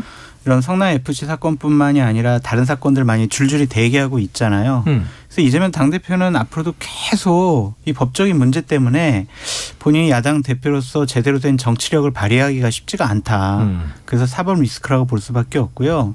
저는 검찰 리스크라고 부르는 것에도 동의하는 이유가 뭐냐면 검찰은 항상 공정해야 되잖아요. 네. 선택적 수사를 하고 선택적 소환, 선택적 기소하면은 검찰이 공정하다라고 국민들이 생각하지 않으면 그러면 검찰이 존재하는 이유, 권위 이건 다 상실되잖아요. 검찰을 믿을 수 없다라고 하면 이것은 검찰의 존재 이유가 없다라고 볼 수밖에 없습니다. 성남FC가 뇌물 혐의가 있다. 그리고 제3자 뇌물죄에 해당이 된다. 그래서 이재명 당대표를 소환 조사했고 기소할 것이다. 라고 하면 뇌물 줬다라고 하는 기업들도 다 기소해야죠. 소환 조사하고 다 기소하고 사법적인 처리해야죠. 그것까지 좀 두고 봐야 될 것 같아요. 그냥 공여한 쪽은 처벌하지 않고 공여받은 쪽으로 의심되는 쪽만 처벌하겠다라는 의지를 밝히는 거는 자칫 잘못하면 이재명 당대표나 민주당이 얘기하는 정치 보복 탄압이라는 프레임에서 검찰이 벗어날 수가 없다. 그래서 이번 기회를 통해서 검찰도 하나의 시험대에 올라간 것이 아니냐 그런 생각이 듭니다. 자, 사법 리스크도 맞고 또 일부 검찰 리스크도 일리는 있다. 제 말이 맞죠, 변호사님? 네. 저는 100% 공감하는 게 이게 통상적인 수사에 비추어서 이례적인 측면을 보면 이게 정치적 의도가 있는지 아닌지가 가려질 거라고 생각해요. 법조인의 관점에서 더 잘 보실 수 있겠네요. 일단 검사 한 명이 한 달에 처리해야 되는 사건 수가 어마어마했습니다. 검경수사권 조정 이전에는 더 그랬어요. 한 300건 정도를 새로 받는다라고 할 정도로. 그런데 어쨌든 뭐 여러 법률 이슈가 있기는 하지만 이재명 대표 수사에 한 60명 넘는 검사들이 투입됐다라는 거잖아요. 이거는 어떻게든 승부를 보겠다는 겁니다. 끝장을 보겠다는 의도로 보여요. 수사에 성과를 내겠다는 좋게 말하면요. 그런데 저는 정말 좀 안타까운 게 최근에도 그러니까 SBS 단독 보도라고 해서 나온 보도 중에 뭐 빌라왕이다, 전세왕이다, 뭐 문제가 많잖아요. 피해자들 그게 거의 전 재산입니다. 그런데 이 부분을 검찰의 이 기록이 넘어온 이후에도 굉장히 묵혔다가 이 공인중개사법 위반 같은 경우에는 시효가 짧거든요. 시효를 도과해서 기소조차 그 범죄 혐의로 못했다는 거예요. 그래요? 그래서 시효를 넘긴다는 건 사실 수사기관으로서는 있을 수가 없는 일입니다. 이런 민생범죄에 대해서는 사실상 크게 무게감을 두고 수사한다는 느낌 저희도 받지는 못하죠. 이게 하나의 상징적인 단면을 검찰이 지금 노정시키고 있다. 일단 이 빌라, 전세 이런 건 피해자가 너무나 명료하게 존재해요. 눈앞에. 그런데 지금 수십 명 검사 투입해야 되는 거 아닙니까? 그러니까요. 근데 성남FC 물론 뭐 법리적으로 검토를 해봐야겠지만 피해자가 누구인지 국민들이 누구지? 갸우뚱한 거예요. 그렇다면 어디에 더 방점을 맞춰야 검찰이 국민들의 박수를 받을 것인지 응원을 받을 것인지 저는 답은 검찰 조직 스스로가 더 잘 알 거라고 생각합니다. 네, 자 법적인 관점에서 자 그럼 장 변호사님 이것도 네. 여쭤봐야죠. 성남 FC 사건은 어떻게 보세요? 저는 기본적으로 공소유지가 기소는 뭐 당연한 수순이겠지만요. 기소 안 할 거면 여기까지 오지도 그렇죠. 않았겠죠. 공소유지 그러니까 유죄 입증을 검찰이 해낼 것인가에 대해서는 조금 고개가 갸웃거려지는 부분이 있습니다. 네네. 왜냐하면요. 뇌물죄와 제3자 뇌물 물론 단돈 한 푼 못 받았다는 게 법률적으로 아주 유의미한 항변은 아닙니다. 예. 단돈 1원도 안 받아도 성립할 수 있어요. 그래요. 그런데 일반 뇌물죄와 제3자 뇌물죄가 법정형이 동일합니다. 이 말인 즉슨 처벌 수위가 똑같다라는 거예요. 네. 그래서 판례가 어떻게 설치를 하고 있느냐. 사회 통령상 해당 공무원이 그 돈을 직접 받은 것과 동일하게 평가해야 제3자 뇌물로 이득을 얻은 사람이 처벌을 받는다라고 하고 네네네. 있습니다. 박근혜 전 대통령 이야기를 계속 하는데 그때는 경제공동체라고 묶였던 부분이 있어서 상당히 그랬죠, 붙어 있었어요. 그런 부분이 있어서 그럼 성남FC와 이재명 대표 성남FC가 광고비로 받은 돈이 이재명이라는 그 당시에 시장이 받은 돈과 동치시켜서 법원이 판단할 것인지의 문제가 하나가 있고요. 또 이렇게 제3자가 받았을 때 뇌물로 처벌하기 위해서 일반 뇌물죄에 없는 요건 하나를 추가로 요청하고 있는 게 이른바 부정한 청탁이라는 건데 이걸 쉽게 판례가 어떻게 설치를 하고 있느냐. 각 당사자들 그러니까 돈을 주고받은 사람들 사이에 대가성에 대한 양해가 있어야 된다라고 하고 있어요. 네네. 이 말인 즉슨 서로 암묵적이든 명시적으로든 간에 이건 대가관계 때문에 돈이 오가는 거야. 다만 최종 기착지만 제3자로 하는 것이야.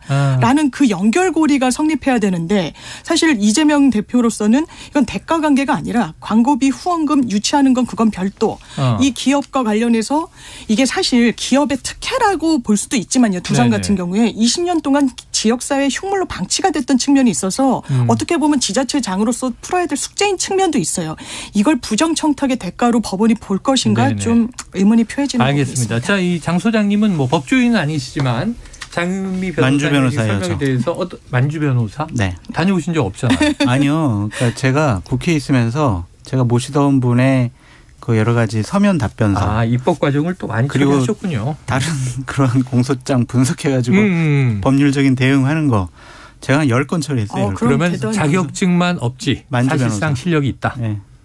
말씀하시죠. 저는 자꾸 이제 제3자 뇌물죄와 뇌물죄에 대해서 섞어가지고 민주당 쪽에 계신 분들이 설명을 하는데 그 부분은 법적으로 좀 분명히 분리해야 된다라고 말씀을 드려요. 네. 자꾸 이재명 당시 성남시장이 한 푼이라도 받았냐. 자꾸 이런 쪽으로 몰고 네네네. 가는데 그렇게 받지 않고 제3자에게 이득을 준 게 제3자 뇌물죄 아니겠습니까? 네네네. 그래서 이재명 당대표가 죄가 없어라고 주장하는 분들에게 묻고 싶어요. 박근혜 전 대통령이 롯데로부터 부정한 청탁을 받고 K스포츠 재단에다가 70억을 후원을 했어요. 네. 그래서 제3자 뇌물죄로 처벌을 받았거든요. 그것도 무죄예요 그러면? 박근혜 전 대통령 돈 한 푼도 안 받았잖아요. 안 받았죠. 최순실도 안 받았잖아요. 재단이 받았죠. 네. 그러면은 그럼 왜 그럼 박근혜 전 대통령은 왜 그걸 법적 처벌을 왜 받았어요? 그러니까 그런 부분을 좀 우리가 전례가 있기 때문에 자꾸 우리 진영 사람, 우리 야당 당대표이기 때문에 억울해, 정치 보복이야 이런 식으로 얘기하는 것도 상당히 좀 억지가 아니냐 좀 그렇게 생각이 들고요. 네. 어쨌든 후원 받는 거 정치적으로 상당히 의미 있고 행정적으로 성과가 될 수가 있겠죠.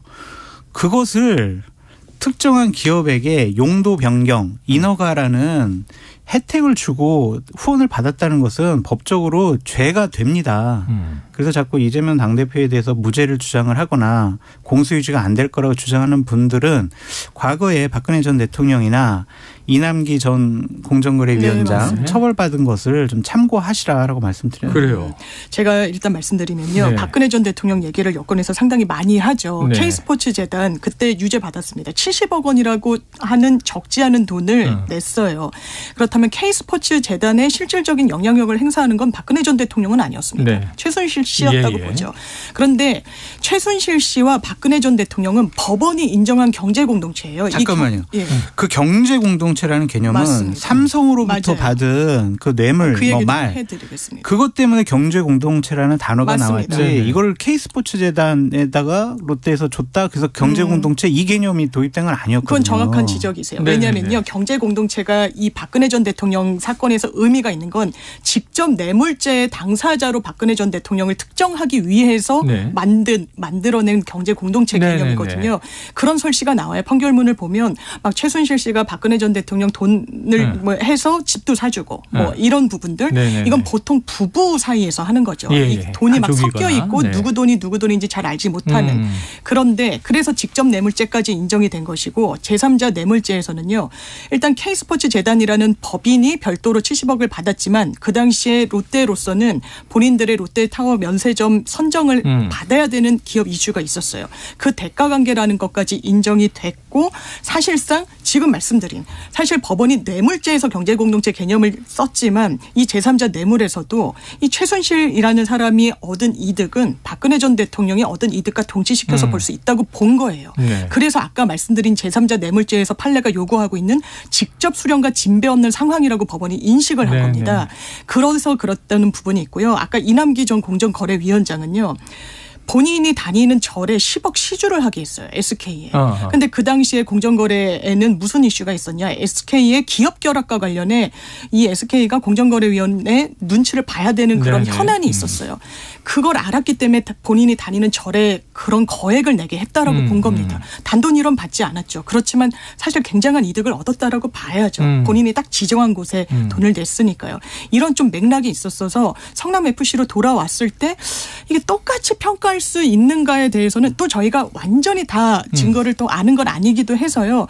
저는 아직 아주 확실하다 이렇게 말할 수 있는 단계는 아닌 것 같습니다. 그 제가 한 가지 그냥 예를 들어볼게요. 그러니까 민주당에 계신 분들이 한번 생각을 해보세요.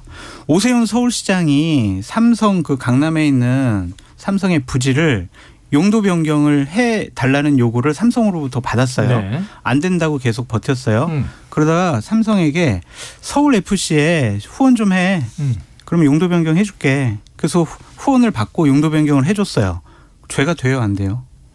제가 이 동일한 질문을 받고 이게 혹시 정파에 따라서 어떤 지지하는 정치 색깔에 따라서 달리 판단할 수 있는 여지가 있다라는 생각은 들어요. 왜냐하면 다가오는 느낌이 또 사람마다 다르게 느껴지는 부분도 분명히 또 있다라고 할 수 있는데요. 근데 저는 같은 구도라면 이 성남FC에서 이재명 대표를 빼고 오세훈 시장이든 뭐 다른 누굴 넣어도 저는 같은 입장이라고는 생각합니다. 알겠습니다. 자, 법조인으로서는 좀 이게 공소유지가 쉽지 않을 것이다 얘기하셨고 만주 변호사라고 자신을 소개하신 장 소장님은 이건 죄다라고 얘기를 하셨습니다. 판례에 의해서. 정진석 비대위원장도 같은 얘기를 오늘 오전에 했어요. 이 미르 또 K스포츠 재단 성남FC 무엇이 다르냐.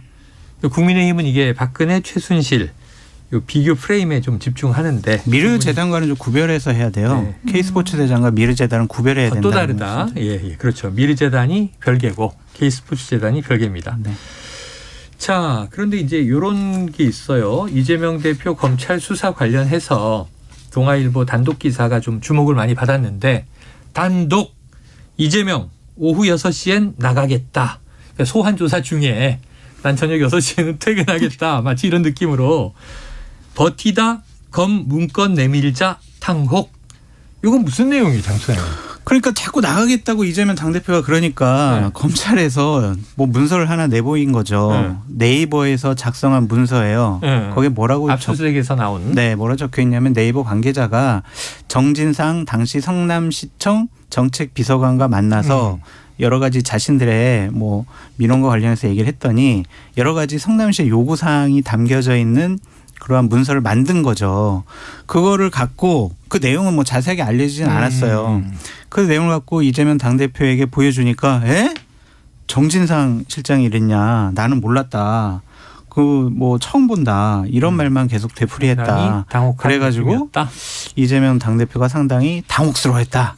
이런 식의 기사가 나온 거죠. 근데 이게 기사를 보면 또 아까 말씀하신 대로 사람마다 느낌이 다 다를 텐데 장 변호사님은 어떻게 보셨어요? 이게 사실상 단독을 달고 나가려면 이게 두 가지 경로가 있는 거예요. 이 조사를 받은 사람이 이런 취지의 어떤 말을 흘렸거나 아니면 검찰에 흘린 겁니다. 그런데 이재명 대표 측에서 사실은요 제가 6시에 나가려고 막 조사하다 버텼고요. 새로 보는 문건을 제시받아서 굉장히 저 놀랐어요. 이렇게 말하려면 만무하잖아요. 그러면 이제 검찰이 이거는 사실상 검찰의 입장으로 한 건데 대단히 좀 부적절합니다. 이건 가치 평가가 들어간 거예요. 버텼다. 지금 민주당 측 해명을 들어보면 원래 일정을 조율을 하죠. 당연히 몇 시에 들어오시겠냐. 공개로 들어올 거냐. 뭐 이거 비공개로 들어올 거냐. 그랬을 때 우리가 차후 일정이 있고 하기 때문에 한 6시까지는 맞춰줄 수 있겠냐. 조사 시점을. 네네. 그래서 다 그러기로 하고 들어갔다라는 거예요. 근데 6시가 됐는데 저녁 먹고 오시죠. 뭐 이렇게 돼버리니까 저녁이요? 저희 뭐 일자 조율한 거는 좀 말이 다르네요. 조사 더 이어가야 됩니다. 그럼 좀 맞춰주시죠. 이렇게 몇 마디 했다라는 거예요. 네네네. 그런데 거기서 사실 나가도 검찰로서는 어떻게 할 방법이 없습니다. 강제할 방법은요. 그래요. 그런데 그럼 알겠습니다 하고 몇 시간을 더 조사를 받았는데 버티다가 마치 놀라니까 딴 소리를 했다라고 나온 거는 굉장히 검찰 시선에서 이 기사화가 된 거라고 저는 생각합니다. 그날 장 변호사님 하나 여쭤보고 싶은 게 검찰에서 수사받다가 피의자나 참고인이 저 수사 이제 그만 받을래요? 저 나갈게요 하면 나가도 돼요? 사실 그러니까 원칙과 실무가 좀 다르죠. 기본적으로 검찰 조사를 받으러 가는 당사자는요. 심지어 본인이 참고인이어도 굉장히 속된 말로 쪼는데요. 본인이 혐의를 받으면 더 그렇습니다. 어떻게든 검사님의 마음을 좀 열려질까 또 불기소로 좀 해볼까라고 굉장히 저자세로 가기 때문에요. 저 지금 약속 있어요. 저 예전에 한 약속이니까 좀 가봐야 되겠습니다라고 하는 사람을 본 적은 없죠. 없죠. 근데 원칙은 나가도 된다? 그냥? 원칙은 왜냐하면 일단 영장이 발부되거나 인신을 붙들어둬야 되는 그런 법적 근거는 없다 보니까 그래서 구속 수사의 필요성 이런 얘기를 하는 겁니다. 그래서 구인영장 발부해가지고 강제적으로 조사장에다 데려다 놓기 전까지는 그냥 나가도 된다? 몰랐네요. 조사 받다가 뛰쳐나가도 되는 거네요. 저는 검찰 이제 사후를 감당할 수 있겠느냐 이런 이제 느낌이 납니다. 저는 검찰에서 특정 언론, 그러니까 조선일보와 동아일보에 이러한 피의사실 공표한 거 절차나 여러 가지 상황들을 좀 부적절하다고는 보여져요. 뭐 법은 위반한 것 같지는 않은데 부적절하다고 보여지는 이유가 이것은 이재명 당대표가 자초한 것이 아니냐는 생각도 들어요. 왜냐하면은 이재명 당대표가 검찰에 출석하기 전과 후에 계속해서 했던 얘기가 있어요. 일관되게 했던 얘기. 검찰의 조작, 왜곡, 수사, 조사 이런 얘기를 했거든요. 그럼 검찰로서는 화가 나겠죠. 우리가 뭐 조작, 왜곡 수사했다고? 아니야. 우리는 증거에 입각한 지금 소환 조사를 하고 있는 거야.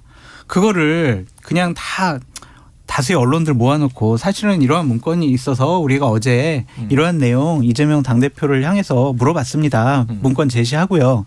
이랬으면 좋았을 텐데 그것을 그냥 특정 언론에 흘린 것은 부적절하지만 검찰로서도 어쩔 수 없었다. 우리는 조작 왜곡 수사 안 하는 집단이다라는 것을 항변하기 위해서 어쩔 수 없는 선택이 아니었느냐. 제가 궁금한 게 바로 그 대목인데 특정 언론이 아니고요. 요 기사 말고 당일날 기사예요. 10시 반에 이제 들어가는 장면 보고 입장문 낭독하고 들어갔는데 오전이 지나기 전에 속보가 하나 나와요. 그래서 내용이 뭐냐면 이 6쪽짜리 이 진술서를 제출하고 사실상 진술 거부권 행사한다. 그 검찰이 그 뒤에 뭐라고 토가 달려 있냐면 보면 들어갈 때 한 말보다 더 적게 말하고 있다. 그러니까 말 안 하고 있다 이거죠. 근데 오후에 민주당 대변인은 또 반론을 제기해요. 자, 우리 입장에서의 혐의에 대한 진술서를 가져간 건 맞는데 그 내용에 입각해서 열심히 성실하게 답변하고 있다 또 이런 얘기를 한단 말이에요. 이런 기사 조선, 중앙, 문화일보 등등 단독이 많이 나왔는데 검찰 조사실에서 지금 막 벌어지는 일을 어떻게 할 수 있는 겁니까? 어떻게 알 수 있냐면요. 검찰이 알려주면 알 수가 있습니다. 너무 쉽다. 너무 쉽네요. 아마 그때 부장이 직접 피의자 신문조서를 꾸렸다는 거잖아요. 이 조사에 임하는 검사가 그걸 알리기는 어려울 거고요. 저는 검찰 수사관이 알렸다고 저 개인적으로 생각하지는 않습니다. 더 위에? 더 위에 윗선이다. 그리고 계속 보고를 받거든요. 이게 보통 수사는 아니잖아요. 그러면 더 그 위에서도 굉장히 신경을 쓰고 옆방에서 정말 귀를 쫑긋 세우고 어떻게 진행되나 정말 신경을 많이 쓸 겁니다. 기자들 전화도 받으면서요. 이거는 6짝짜리 굉장히 구체적이에요. 그리고 그것보다 말을 적게 한다 많이 한다. 이거는 검찰이 사실상 알려주지 않으면 정보를 주지 않으면 기자는 쓸 수가 없는 기사라고 생각합니다. 자, 관련해서 또 하나가 있어요. 이재명 대표 나올 때예요. 끝나고 나올 때 기자들이 뭐 무슨 말씀하셨어요? 뭐 여러 가지 취재를 하잖아요. 질문도 하고. 근데 이제 이재명 대표 측근들이 기자를 밀어서 잠금 해제. 봤어요. 크게 화제가 됐죠. 막 밀더라고요. 예. 실장으로. 자, 검찰 출석 이후 기자들 질문이 쏟아지자 민주당 지도부 의원들이 기자들을 이제 차단하는 모습입니다. 기자들을 툭 치니까 신기루처럼 사라졌다. 뭐 이렇게 얘기가 되고 있는데, 자, 이 검찰발 단독 보도에 대한 반감이 표출됐다. 뭐 이런 반응도 있지만 장 소장님은 어떻게 보셨습니까? 그거보다는 이재명 당 대표가 그냥 부지불식간에 그냥 실수할 수 있는 말을 할까봐 기자들을 좀 차단한 것이 아닌가라는 좀 생각이 들어요. 네네. 그러니까 제가 그런 경험이 있는데 제가 김무성 이제 대표 보좌관을 할 때 그 2012년도 대선이 끝나고 나서 검찰에서 소환 조사를 받았어요. 김무성 당대표가. 왜냐하면 그때 NLL 그 문건과 관련해서 이게 큰 그 민주당에서 당시에 이제 고발을 했잖아요. 네네. 그래서 이게 어디서 누가 줬냐, 왜 했냐, 뭐 그런 것들 이렇게 조사를 받고 제가 거기 배석을 하고 있었거든요. 배석하고 나오는데 나오기 전에 밖에 기자들이 있더라고요. 그래서 제가 김무성 대표랑 그 변호사랑 이렇게 만나서 나가서 요 원론적인 얘기만 하세요. 요 한마디만 하세요. 그러고 약속하고 나갔어요. 그랬는데 나가셔서 원론적인 얘기 하시다가 갑자기 말실수를 뭐라고 했냐면 그거 저희 찌라시에서 봤다. 맞아요. 그게 엄청나게 보도됐잖아요. 와, 그래서 제가 눈앞이 깜깜한 거예요. 그래가지고 그날 저녁부터 다음 날부터 며칠까지 찌라시 정권이네부터 시작해서 뭐 총괄선대본부장이 찌라시 보고 지금 뭐 노무현 대통령을 모욕했냐 막 그렇게 구설수에 올랐거든요. 그래서 이번에도 이재명 당대표가 조사를 12시간 받으면 피곤할 거 아니에요. 그래서 은연중에 말이 잘못 나오면 책이 잡힐까 봐. 그래서 언론들을 좀 이렇게 배제시킨 거죠. 혹시 그 김무성 대표 과거에 이렇게 노룩 패스 할 때 그 캐리어 딱 받은 게 장 소장님은 아니죠? 제가 보좌관이었는데 거기 공항까지. 그래, 알겠습니다. 제 친한 후배였어요. 여기까지 정리하고 시간이 많이 가서 두 번째 키워드도 계속 오늘은 그냥 이재명 당대표 얘기 신년 기자회견까지 하셨잖아요. 그래도 또 이제 장유미 변호사님에게도 기회를 드려야죠. 자, 김건희 여사가 새해 첫 공개 행보입니다. 대구 서문시장을. 내외가 갔나 했는데 혼자 갔더라고요. 혼자 찾았습니다. 그럼 장 변호사님, 키워드로 뽑으신 이유 어떻게 보신 겁니까? 저는 김건희 여사의 정치 본능을 볼 수 있었다. 그래요? 예, 굉장히 정치력이 있다. 그리고 정치인은 사실상 시민들, 유권자들의 뭔가 호감을 사는 행동을 하고 굉장히 스킨십을 잘해야 되는데 그걸 잘한다고 생각을 했어요. 지금까지는 아주 단편적으로 영상을 보거나 그런데 이번에는 풀기자단이 같이 동행을 해가지고 그 맥락을 볼 수 있었는데 상당히 이분이 남편의 빈 자리를 본인이 메워주는데 앞으로는 더 적극적인 역할을 하겠구나라는 것 하나. 또 하나의 의미는 서문시장이라는 그 상징적인 장소. 저는 윤석열 정부가 지금 그 언론에서도 그렇게 지적을 하던데 사실상 대선 2라운드, 대선 후반전, 총선의 전초전을 치르고 있다라고 생각을 해요. 왜냐하면 그 프레임으로 보면 아니 왜 이렇게 무책임하게 전 정권을 계속 비판을 했지? 지금 정권을 잡은 지 수개월이 지났는데 그 의문이 해소가 됩니다. 총선을 향해서 달려가고 있는 거예요. 그래서 지지층 결집에 상당히 공을 들이고 있습니다. 그러니까 어떤 위험을 무릅쓰고 당무에도 상당히 개입하고 있다라고 저는 봐요. 그렇다면 김건희 여사라는 사실상 대통령이 굉장히 김건희 여사의 말을 깊이 있게 새겨듣고 뭐 이런다는 정치권 안팎의 진단들은 많이 나오잖아요. 그런 분이 대구 서문시장을 가서 지지자들과 그 응원의 메시지를 전하고 전달받으면서 영상까지 딱 남기는 그 부분. 김건희 여사가 정치 본능을 보여주고 있구나 이런 생각이 들었습니다. 근데 굉장히 좀 칭찬처럼 들리기도 하네요. 잘하고 계시다. 있고요.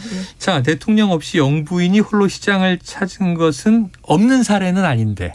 있었어요? 이런 일이 있었어요? 해요. 없는 사례는 아니래요.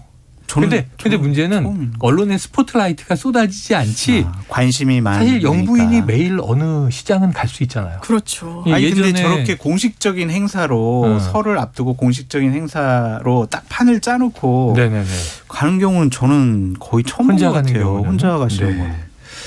자, 그래요. 자, 그런데 이제 그래서 저는 어제 이제가 상당히 의미가 있는 게 뭐냐면 지금까지는 녹화 중계했었잖아요. 맞아요. 근데 이제 생중계를 본인들이 허락을 한 거 아니에요? 그렇죠. 그러면은 나는 앞으로 내조에 국한하지 않고 대통령 영부인으로서 활동을 본격적으로 시작할 겁니다라는 선언을 어제 한 것이다. 새해 선언을 한 것이다. 선언한 거예요.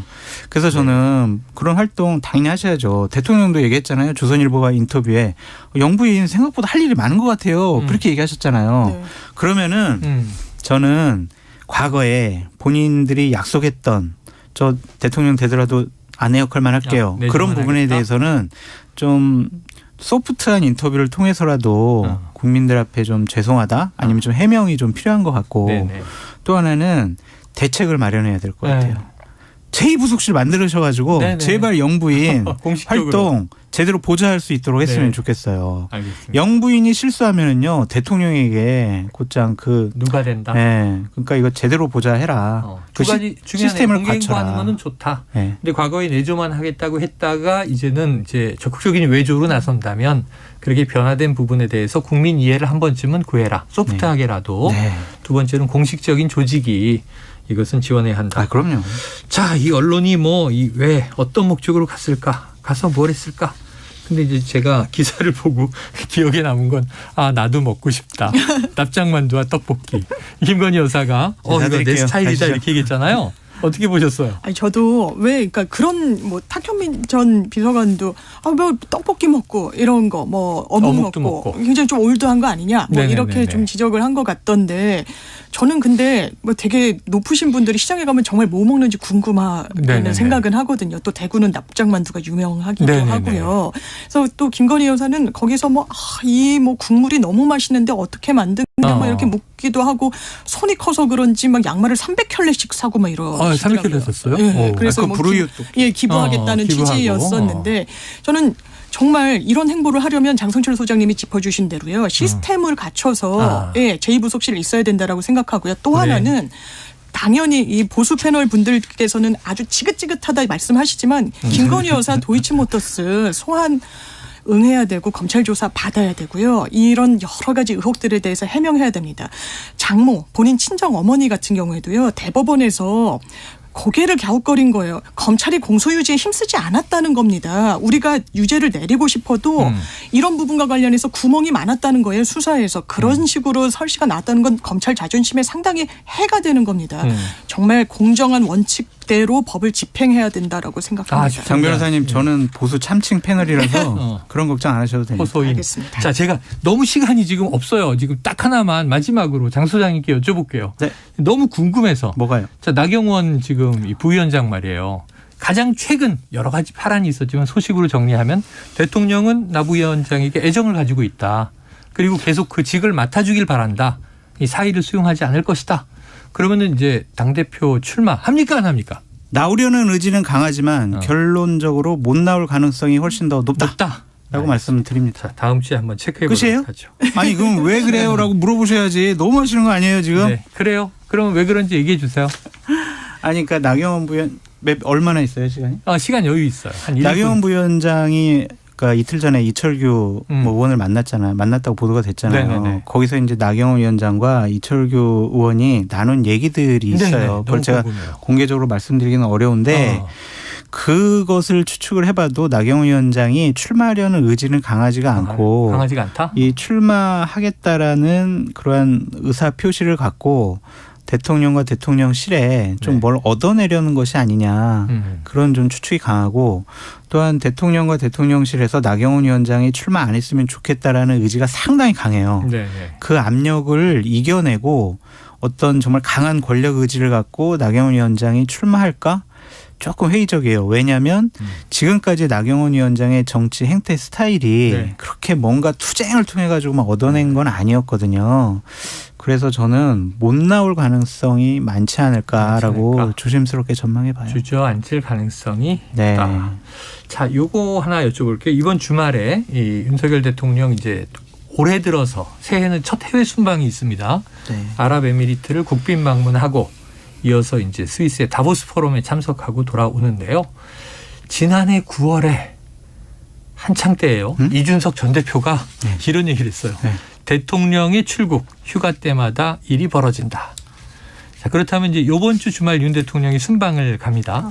그 사이에 요 당권 전당대회 상황 정리됩니까?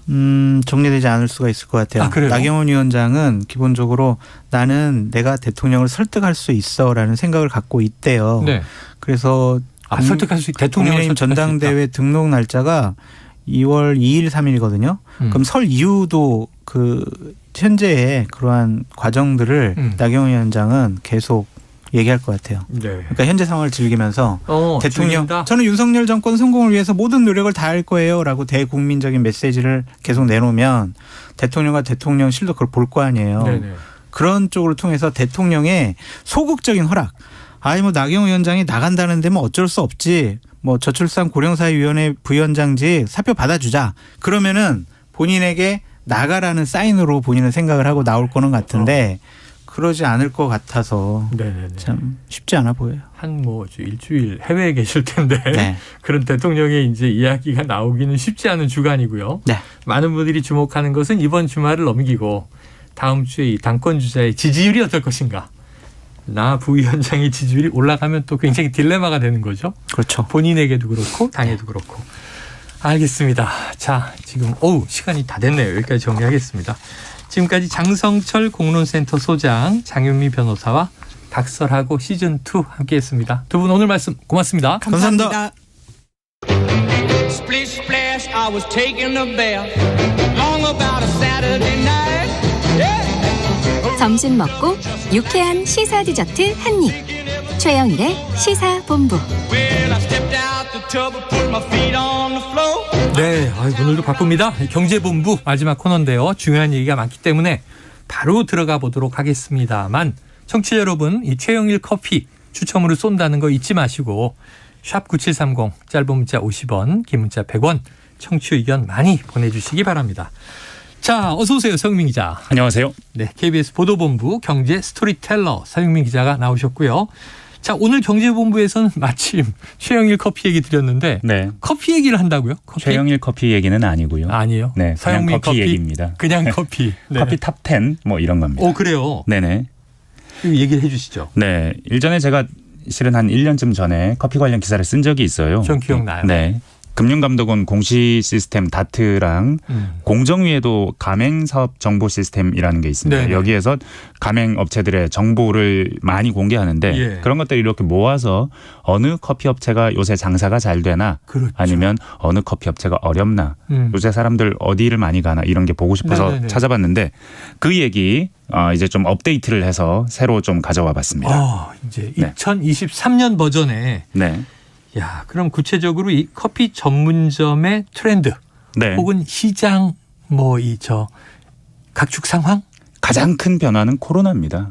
코로나 때문에 커피숍들이 어떻게 됐나, 네네네. 어떤 커피숍들이 코로나를 맞아서 잘 됐나, 못 됐나, 약진했나, 위축됐나. 사실 커피 전문점 자체는 굉장히 늘고 있거든요. 네. 올해 나온 그 보도를 보면 커피 음료점이 4년 만에 2배 이상으로 급증해 10만 곳에 육박한답니다. 10만 곳이 어느 정도 수준이냐면 치킨집이 7, 8만 개입니다.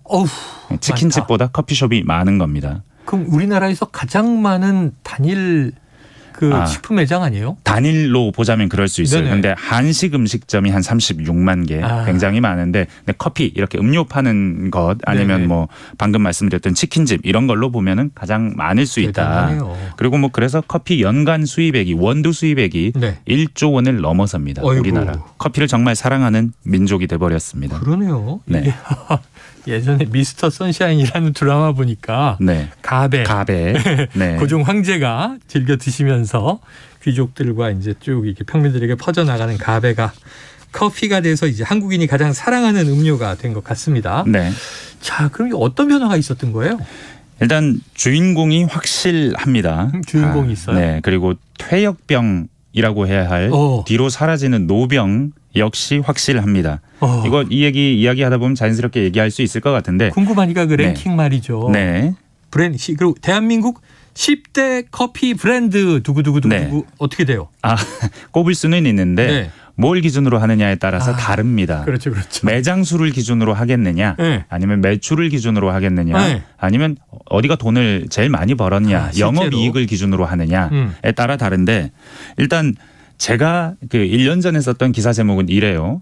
기타 등등 커피의 반란. 공룡 프랜차이즈는 멸종 위기. 어떤 느낌인지 느낌이 오시나요? 느낌이 왔죠. 느낌이 왔죠. 기타 등등 커피. 야, 지금 궁금하다. 궁금하다. 네. 일단은 매장수로 한번 가보면요. 네네.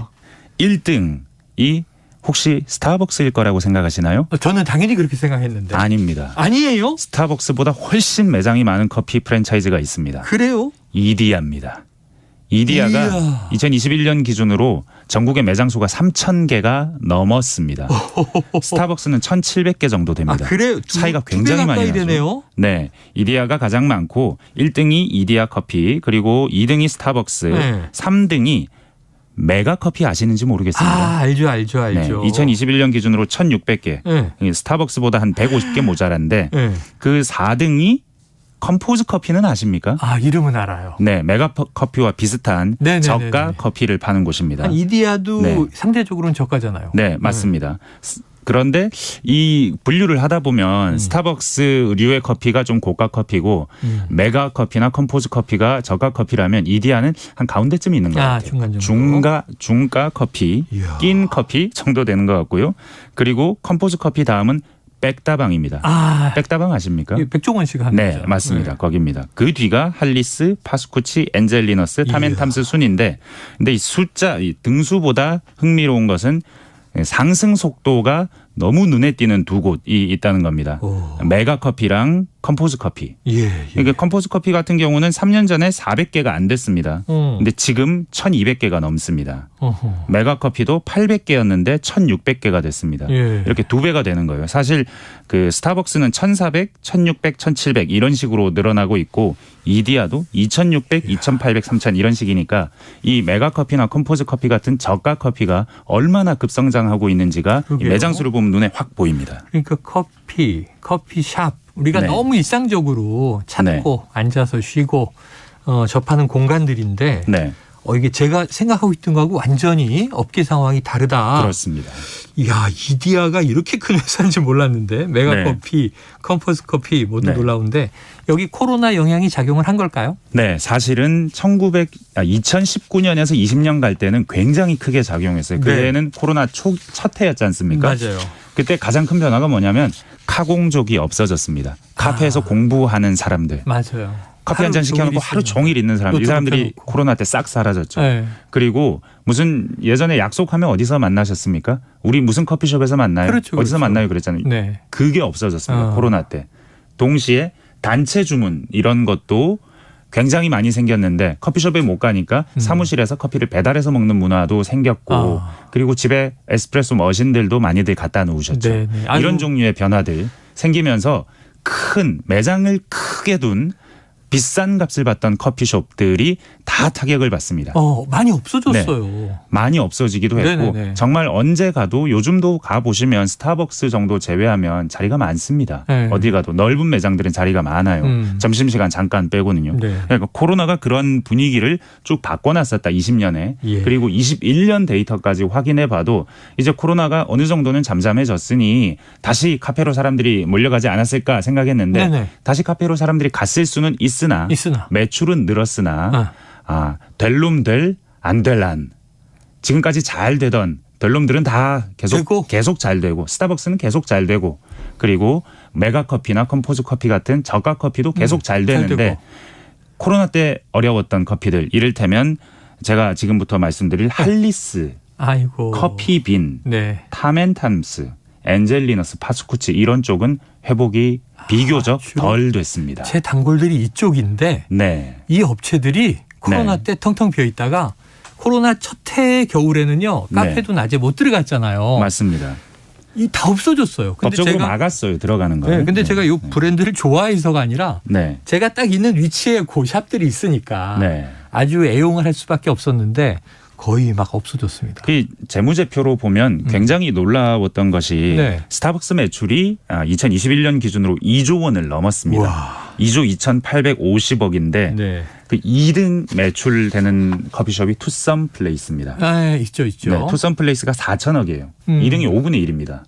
그리고 그 1등 스타벅스 그리고 2등에서 10등 정도를 이렇게 매출을 쫙 합해 보면 1등이 그 나머지 다 합친 것보다 많아요. 아하. 스타벅스가 압도적인 그 한국에서는 매출을 자랑하고 있습니다. 사실 스타벅스 매장 수나 매출 같은 것들을 국제 비교하는 사이트 같은 것들이 좀 있어요. 네. 리서치 업체 같은 곳들이 있는데 보면 전국에서 세계에서 그 단위 면적당 아니면 뭐 서울 같은 시 같은 경우에 이렇게 시 단위에서 가장 스타벅스 매장이 많은 도시가 어디냐 하면 서울 혹은 대한민국은 빠지지 않습니다. 네네네. 가장 많은 나라 중에 하나입니다. 예, 나라로서도. 네.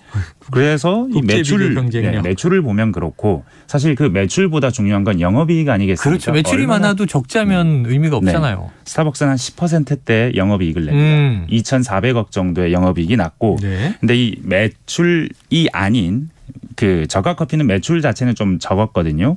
순위가 한 6위, 7위, 8위 이 정도의 위치에 있는데 영업이익으로 오니까 메가커피가 투썸 플레이스를 제치고 2등입니다. 이야, 굉장히 효율적이라는 얘기잖아요. 그렇습니다. 이 메가커피가 영업이익이 422억, 투썸이 370억, 어이고. 4등은 이디야입니다. 190억, 아하. 5등은 백다방입니다. 169억, 6등은 컴포즈 커피 160억. 이 순위에서요.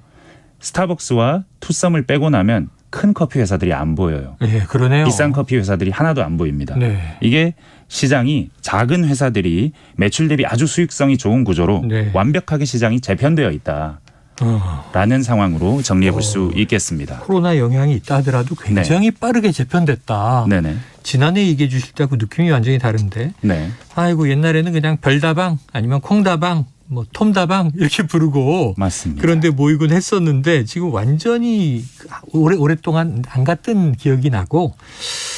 자, 커피의 미래 어떻게 될까요? 일단 놀라운 건 아까 말씀드렸듯 별다방입니다. 스타벅스. 부동의 1위인데 다른 회사들 타격받을 때도 스타벅스는 타격이 없었는데 성장 속도도 놀랍고 영업이익 수준도 계속해서 유지하고 있습니다. 근데 얼마나 이렇게 갈 수 있을까? 시장이 포화 상태잖아요. 그렇죠. 시장이 이렇게 커지고 나면 더 커지긴 쉽지 않은데 더 커질 수 있을 것인가 하는 점 하나 남고요. 다른 건 방금 언급했던 나머지 회사보다 스타벅스 매출이 많은데 독주 체제는 또 언제까지 갈 것이냐. 카공족은 커피숍으로 돌아갈 것이냐. 이런 문제가 있는데 그리고 작은 커피들이 굉장히 궁금합니다. 이 회사들이 많이 커진 회사를 위주로 언급했기 때문에 메가커피, 컴포즈 커피, 백다방 이 정도만 언급했지만 굉장히 많습니다. 새로운 프랜차이즈가 어마어마하게 많이 생겨나는데 이게 생겼다 사라졌다 생겼다 사라졌다 하는데 이 작은 커피 회사들이 오래 갈 것인가. 결국 승자가 누가 될 것인가.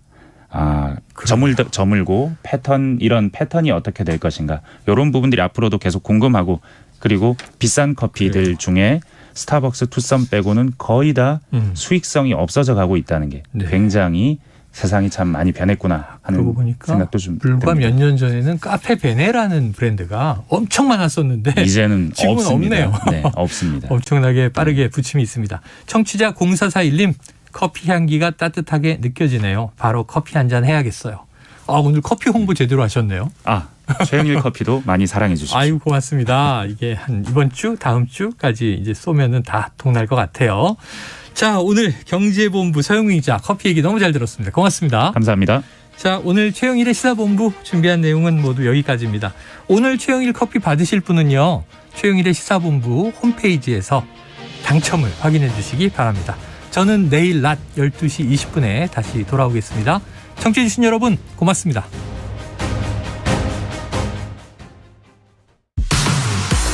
KBS는 2023년도